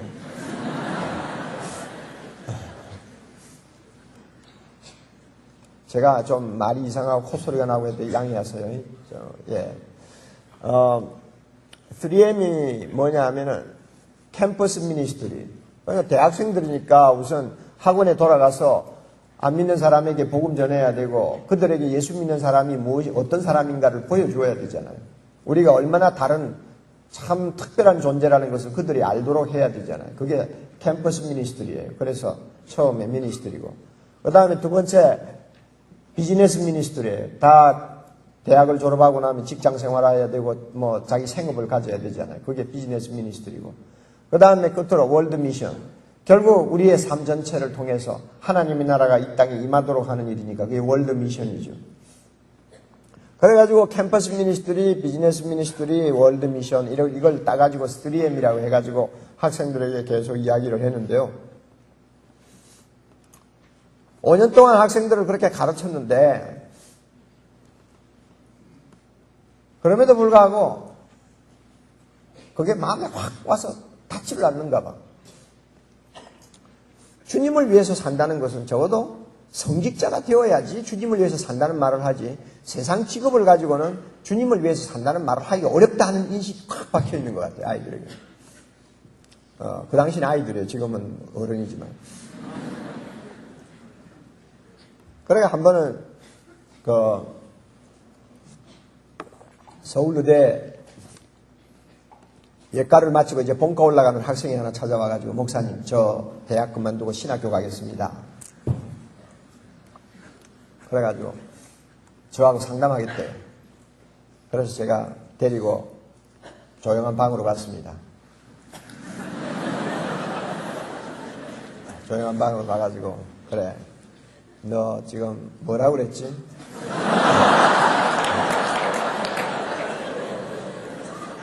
뭐라고 그랬지? 그랬더니 목사님 제가 의과대학 다녀봐야 빤하지 않습니까? 내가 주님을 위해서 그래도 좀 제대로 살려면 아무래도 신학을 공부해서 목사가 되어야 될 것 같아서요.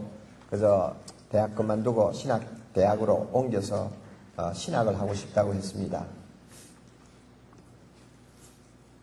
그래서 제가 가만히 그 친구 얼굴을 쳐다봤어요.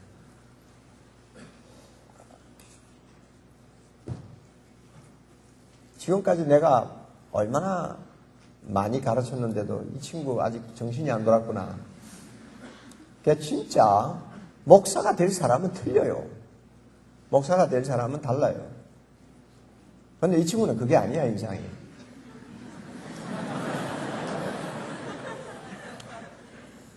교회 와가지고요, 열심히 제자 훈련 받고 큐티하고 또 캠퍼스에서 애들 전도해가지고 와서 양육하고 같이 손잡고 기도하고 뭐 그다음에 두 손 들고 할렐루야 하고 하니까 이 천국이요 아니요? 대답하세요.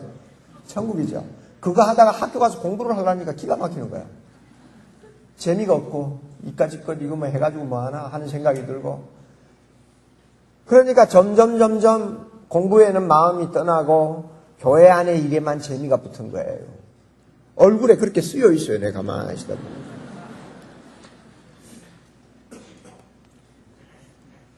그래서 제가 그랬죠.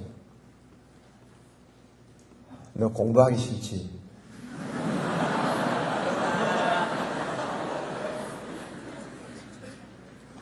그랬더니 그래도 양심은 있어가지고 고개를 푹 숙이고 가만히 있더라고요.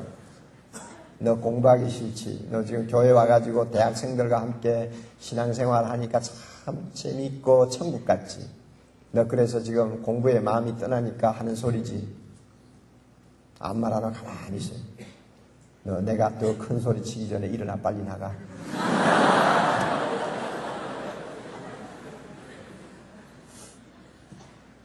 그 학생 그래서 다시 이제 학교 공부 열심히 했습니다.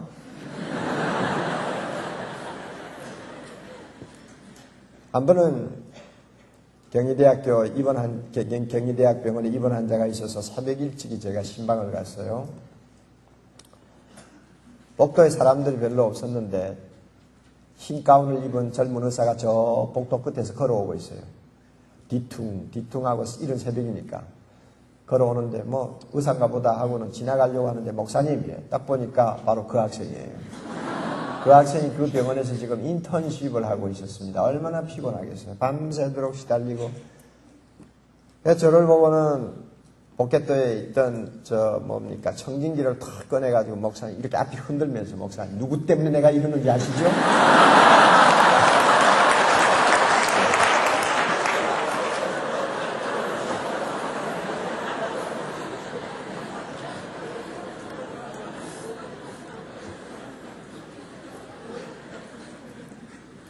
물론 반농담조로 그랬겠지만 굉장히 뼈가 있는 말이었죠.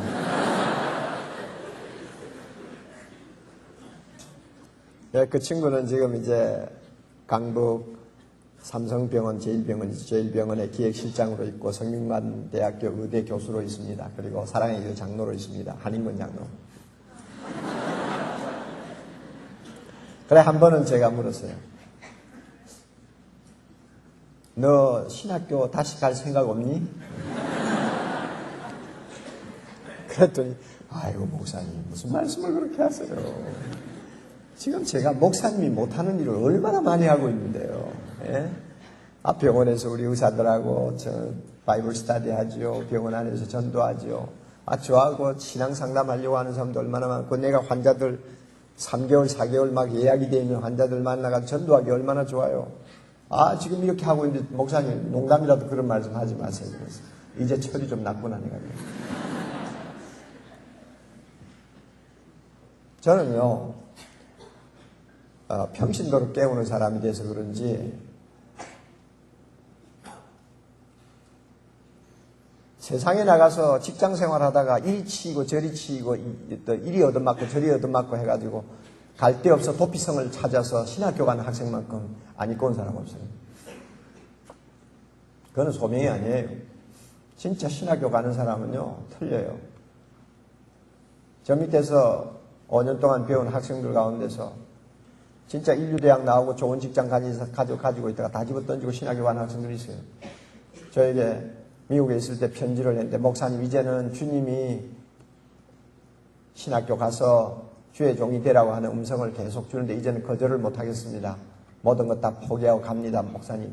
이렇게 편지하고 들어가는 학생들이 몇 명 있어요. 그 가운데 지금 방성기 박사도 그거는 사람 중에 하나죠. 그런 사람은 가야 돼요. 아니면은 나처럼 죽어도 목사하기 싫어서 도망 다니다가 강제로 끌려가는 사람.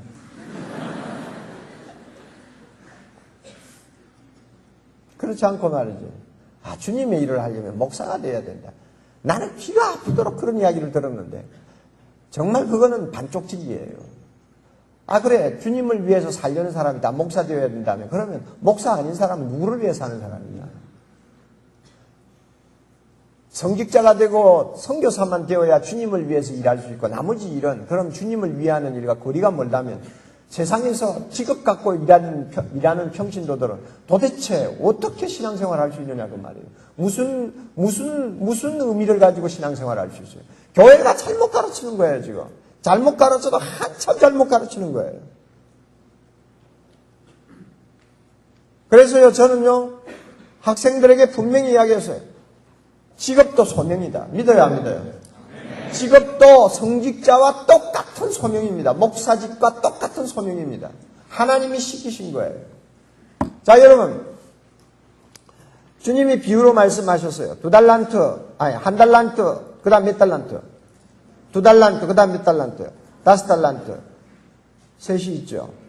그래가지고 마지막에 결산을 합니다.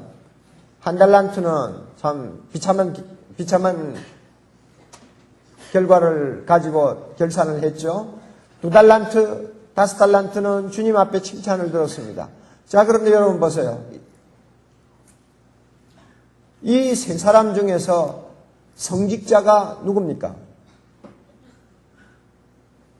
목사나 선교사라고 할 수 있는 사람은 1달란트, 2달란트, 5달란트 중에서 어느 사람이에요? 대답 못하죠? 자, 그럼 봅시다.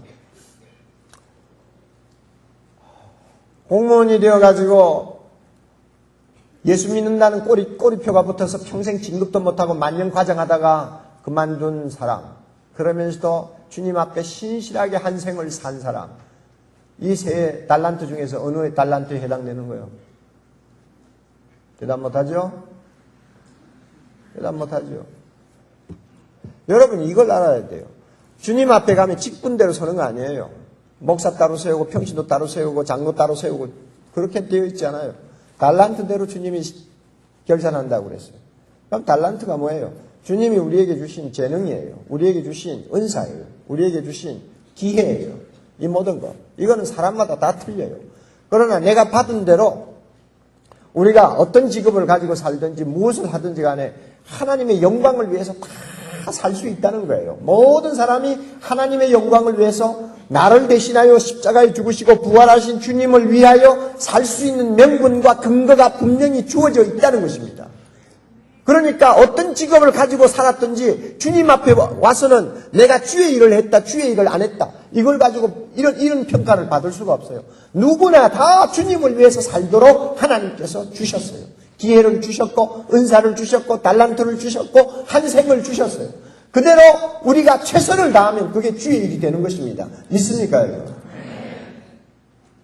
직업에 대한 소명의식이 너무 없어가지고 오늘날 젊은이들이 사회에 나가서 우왕좌왕하고 있어요.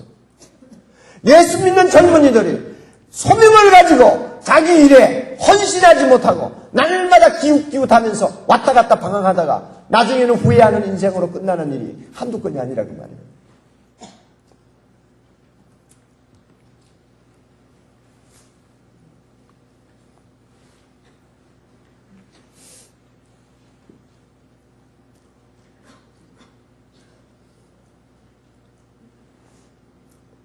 제가 대학생들하고 한 5년을 있다가 이제 미국 유학을 떠나면서 학생들에게 한 가지 주문을 했습니다.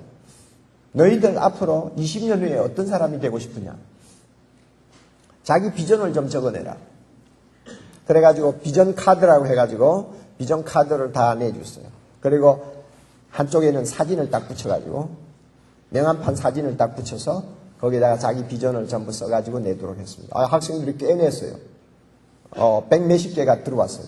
다 내지는 않았고 100몇십 개가 들어왔는데 그걸 나는 앨범으로 만들어가지고 미국에도 들고 가고 미국에서 다시 들고 들어오고 한동안 내내 가지고 있었는데 누가 훔쳐가 버렸어요.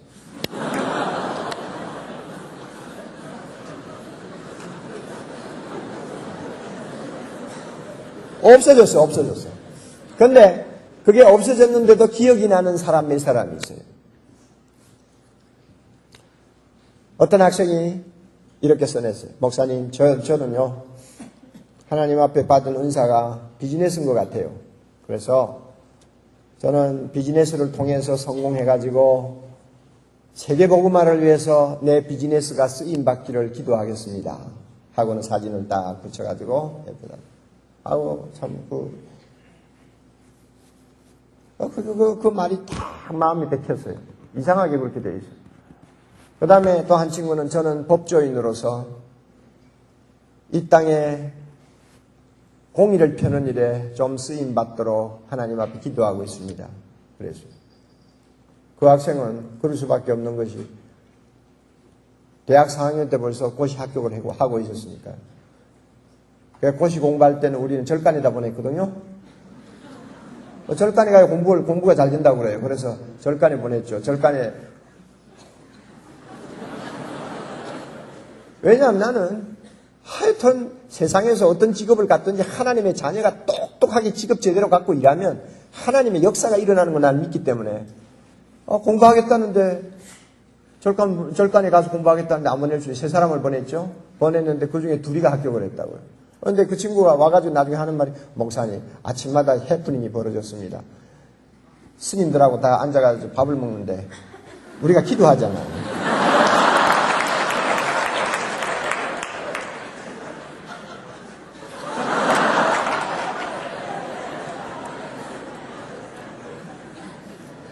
우리 셋이서 기도하고 있으면요. 처음에는 막 킬킬거리고 웃다가 계속 기도하니까 나중에는 우리가 기도 다 끝날 때까지 가만히 앉아있어요. 목사님 그것도 전도지요? 저는 그런 식으로 대학생들을 키웠어요. 그런데 비전을 써내라니까 각자 그렇게 비전을 써냈는데 참 지금도 젊었을 때 하나님 앞에 내가 어떻게 살아야 되겠다는 목적을 분명히 발견하고 그 목적을 위해서 일사불란하게 한 생을 살겠다고 다짐하면서 걸어가는 사람, 하나님이 얼마나 대단하게 사용하시는가. 누구를 보고 아느냐 하면 일랜드의 박성수 회장을 보고 내가 알아요. 그 친구가 그런 카드를 써냈으니까. 대학을 졸업하고 5년 동안 병상에 있었어요. 그 친구는. 근육무력증에 걸려가지고 병상에서 실험했어요. 거기에 무슨 소망이 있겠어요? 그러면 어떤 사람 같으면 아이고 하나님께서 나를 이렇게 어려운 자리에 떨어뜨리는 것은 신학교 가라는가 보다. 그래가지고 아마 신학교에 갔을 거예요. 어떤 사람은. 그게 하나님의 무슨 뜻인 줄을 착각하는 사람들이 가끔 있으니까. 그러나 이 학생은 5년 동안 병상에서 실험을 하면서도 하나님께서 나를 사용하실 것이다. 비즈니스를 통해서 세계복음화를 위해 내가 쓰임받을 것이다. 절망하지 않았어요. 오히려 병상에 있으면서 독서를 많이 했어요.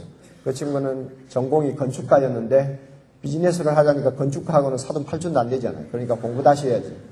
그래서 필요한 책을 그냥 병상에서 누워가지고 막 무진장으로 공부를 했어요. 읽었어요. 하나님께서 기적적으로 나중에 병을 고쳐주셨는데 정말 기적적으로 고쳐주셨어요. 하나님이 뜻을 두고 사용하시려고 하는 사람은 하나님께서 그렇게 연단의 과정을 거치게 할 때가 가끔 있어요.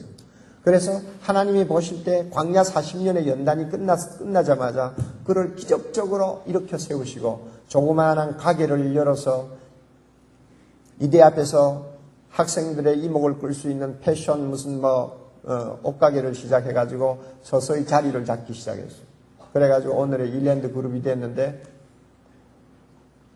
여러분 그 사람 하나가 비즈니스를 통해서 자리를 잡으니까 얼마나 놀라운 일을 하나님이 많이 하시는지요.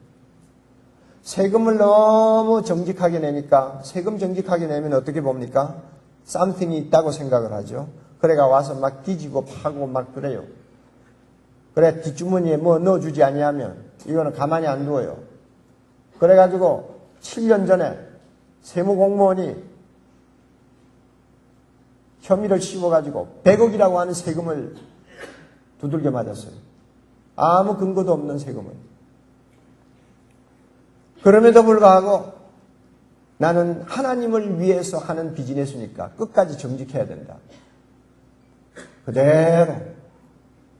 나는 하나님을 위해서 하는 비즈니스니까 내가 백화점을 해도 아울렛을 해도 주일날은 문 닫는다. 여러분 이거 가능해요? 주일날이 제일 많이 팔리는 날인데 그대로 해요. 그러니까 고비고비가 있었지만은 하나님께서 그를 강하게 사용하시니까 이렇게 경기가 나쁜데도 가장 우량 기업으로 지금 계속 평가가 나오잖아요.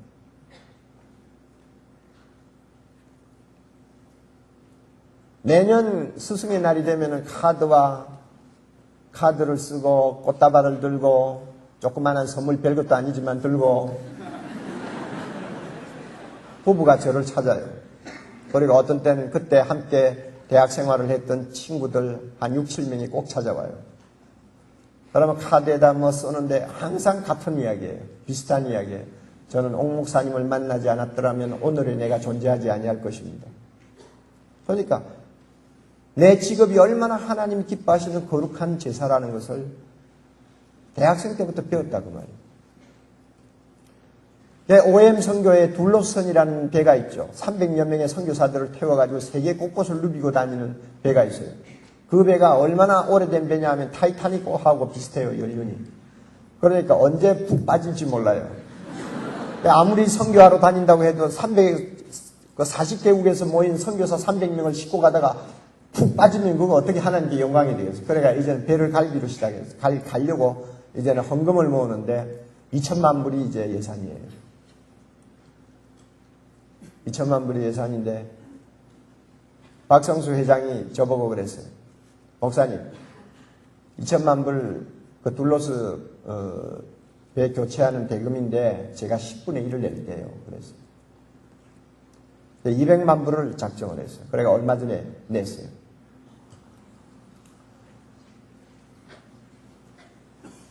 얼마나 멋있어요. 그 사람은요, 자동차 지금 10년 전 고물 자동차 끌고 다녀요.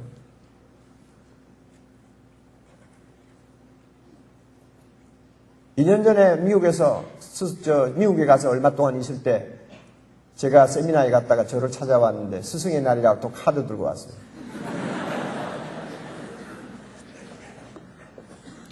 거기서 우리 둘이 싸웠어요. 이제 적어도 웬만한 사이즈의 기업을 운영하는 사람이면 자기 몸도 아껴야 됩니다. 그러므로 미국을 그렇게 자주 왔다 갔다 하는데 비행기를 탈 때 좀 비즈니스를 타든지 1등석을 타기 싫으면 비즈니스를 타든지 좀 그렇게 해서 좀 몸을 좀 돌보면서 다녀라. 내가 그랬죠. 그랬더니 끝까지 아니오시답니다. 위에 있는 사람이 너무 그렇게 사치스럽게 하면 밑에 있는 사람들이 본을 보기 때문에 참 그리스도의 정신으로 기업하기가 어렵습니다. 이러면서 고집을 하더라고요. 나는 그게 동의 안 해요. 동의 안 하는데 이 친구 고집은 대단해요. 그러면서 이카노믹을 타고 다닌다고. 그러면서 끝에 가서 한 방 먹이는 거예요. 목사님, 얼마 전에 빌 게이츠가 한국 방문했죠? 그래, 방문했지. 무슨 비행기 탔는지 아세요? 내가 가봤나 뭐 내가 어떻게 알아?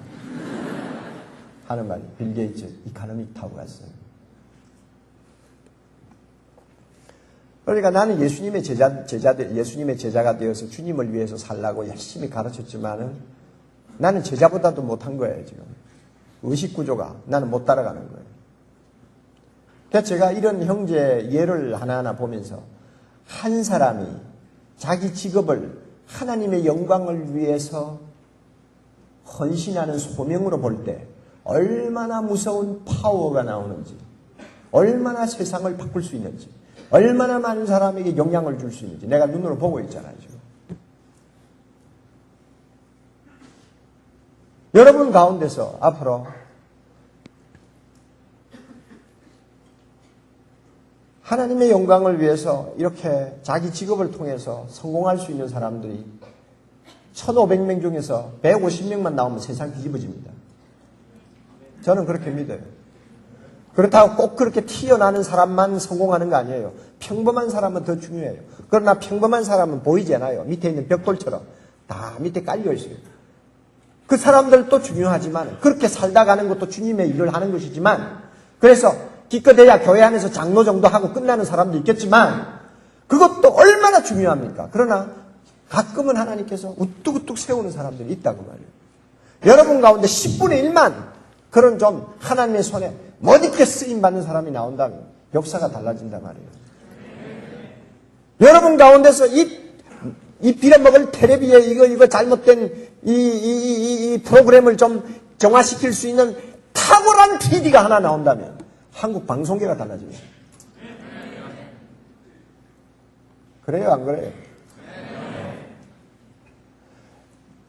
여러분이 정말로 젊은이들의 가슴을 참으로 움켜쥐고 그들에게 새로운 세계의 눈을 열어줄 수 있는 작가가 하나 나온다면, 한 사람이라도 나온다면 그 사람을 통해서 얼마나 큰 파장이 사방으로 퍼져나갈지 여러분 아세요? 배너를 여러분이 누가 배너 소설을 썼는지 여러분 기억하실 거예요. 저는 영화 중에서 배너만큼 많이 본 거 없어요. 한 7, 8번 봤어요. 정신 나갔구만 그럴 거예요. 뭐가 좋아서 봤는지 알아요? 마지막 부분에 십자가에 돌아가시는 예수님이 망해가는 한 가정을 어떻게 구원하는가 하는 그 장면이 너무 인상적이기 때문에 가끔 저는 봐요.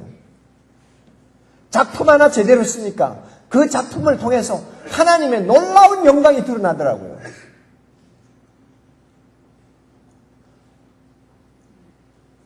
어떤 영역이든지 좋아요. 하나님께서 여러분에게 주신 귀한 은사와 기회와 모든 여건을 종합해서 여러분이 있는 힘을 다 쏟아 이것이 하나님에게 나에게 주신 소명이라고 느끼고 이것을 통해서 하나님께 영광 돌리겠다고 여러분이 작심만 하면 여러분을 통해서 하나님은 일하십니다. 할렐루야. 여러분을 통해서 하나님은 이 세상을 바꾸어 놓습니다. 수많은 사람들에게 소망을 줄 수 있습니다. 여러분을 통해서 하나님은 자기 뜻을 이루실 것입니다. 그리스도 안에서 새로운 피조물이 된 우리에게 새로운 패러다임을 주시고 그 패러다임을 근거해서 우리의 모든 직업이, 우리의 모든 삶이, 심지어 우리의 가정이, 우리의 자녀 교육이 전부 다 하나님께 영광을 돌릴 수 있는 거룩한 일로 만들어주신 하나님을 찬양합시다. 한 가지도 내버릴 것이 없습니다. 우리가 하는 일은 죄를 범하는 것 아닌 이상은 어느 것도 내버릴 것이 없어요. 모두가 주님을 위하는 일이 될 수 있습니다. 모두가 주님께 영광을 돌릴 수 있습니다. 어떤 일이라도. 여러분이 일평생 평범한 주부로 살지도 모릅니다. 그러나 그 주부라는 일이 얼마나 중요한지 여러분 아세요? 자녀 하나 제대로 키우면 그게 하나님의 일이 됩니다. 남편 하나 제대로 여러분이 예수 믿고 올바로 살도록 여러분이 뒷받침해주면 여러분은 엄청난 주의 일을 하는 것입니다. 여러분 하나가 가정을 평화롭고 아름답고 행복하게 꾸밈으로 주변에 있는 이웃 사람들에게 감동을 주고 그들이 여러분 때문에 주님을 찾아 나올 수가 있다고 한다면 여러분은 엄청난 하나님의 역사를 이루는 사람이 되는 것입니다. 우리가 이걸 알아야 돼요.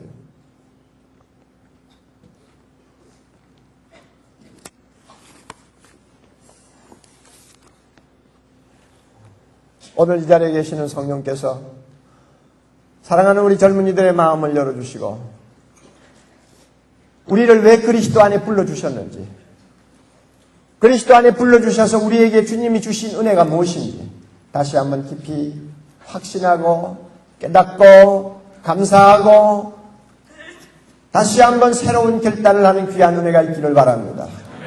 우리는 그리스도 안에서 새로운 피조물이 되었습니다. 다시 말하면 새로운 아이덴티티가 나에게 생겼습니다. 그러므로 우리는 자존심을 가지고 하나님의 자녀로서의 자존심을 가지고 우리는 이 세상에서 살아야 합니다. 주님께서는 우리에게 새로운 패러다임을 허락하셨습니다. 모든 것을 육적으로 평가 안 합니다. 눈에 보이는 대로 평가하지 않습니다. 영적으로 평가합니다. 우리는 내세의 것을 더 중시합니다. 하나님 중심의 삶을 가치 있는 것으로 판단합니다. 우리는 이와 같은 새로운 패러다임을 가지고 이 세상을 바꾸는 하나님의 도구가 되도록 주님께서 우리를 불러주셨습니다. 그리고 하나님께서는 우리에게 주님을 위해서 한평생 살 수 있도록 기회를 주시고 우리에게 은사를 주시고 우리에게 한 생을 허락해 주셨습니다. 우리는 무슨 일을 하든지 주님을 위해서 살 수 있습니다. 무슨 직업을 통해서든지 주님의 영광을 위해서 우리 자신을 드릴 수 있습니다. 하나님께서 우리를 이렇게 아름답게 만들어 주셨습니다.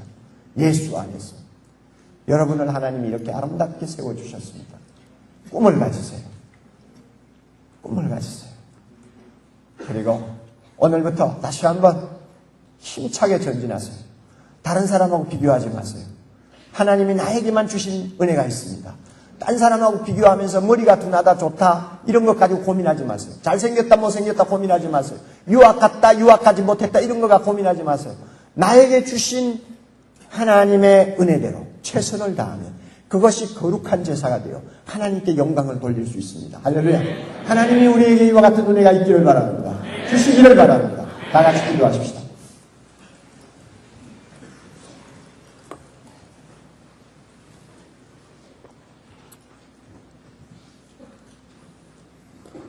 사랑하는 젊은이 여러분,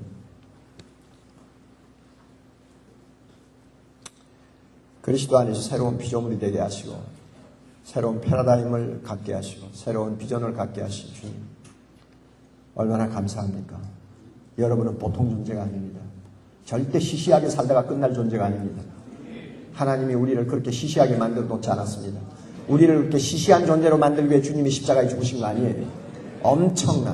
엄청난 의미를 갖고 우리를 세상에 보내셨고 놀라운 목적을 가지고 오늘까지 하나님께서 우리를 인도해 주셨습니다. 그리고 우리가 걸어가야 될 우리의 인생길을 하나님께서 예비해 놓으시고 우리를 인도하고 계십니다. 주님을 보십시오. 이 시간 주님을 보십시오. 그리고 주님께 여러분의 생을 맡기십시오. 그리고 주님께 영광 돌리는 한 생을 살도록 다시 한번 다짐하십시오. 한 목소리로 기도합니다. 다 같이 진지하게 주님 앞에 말씀을 생각하면서 한 목소리로 기도합니다. 자비로우신 주님이여, 이 시간 우리 모두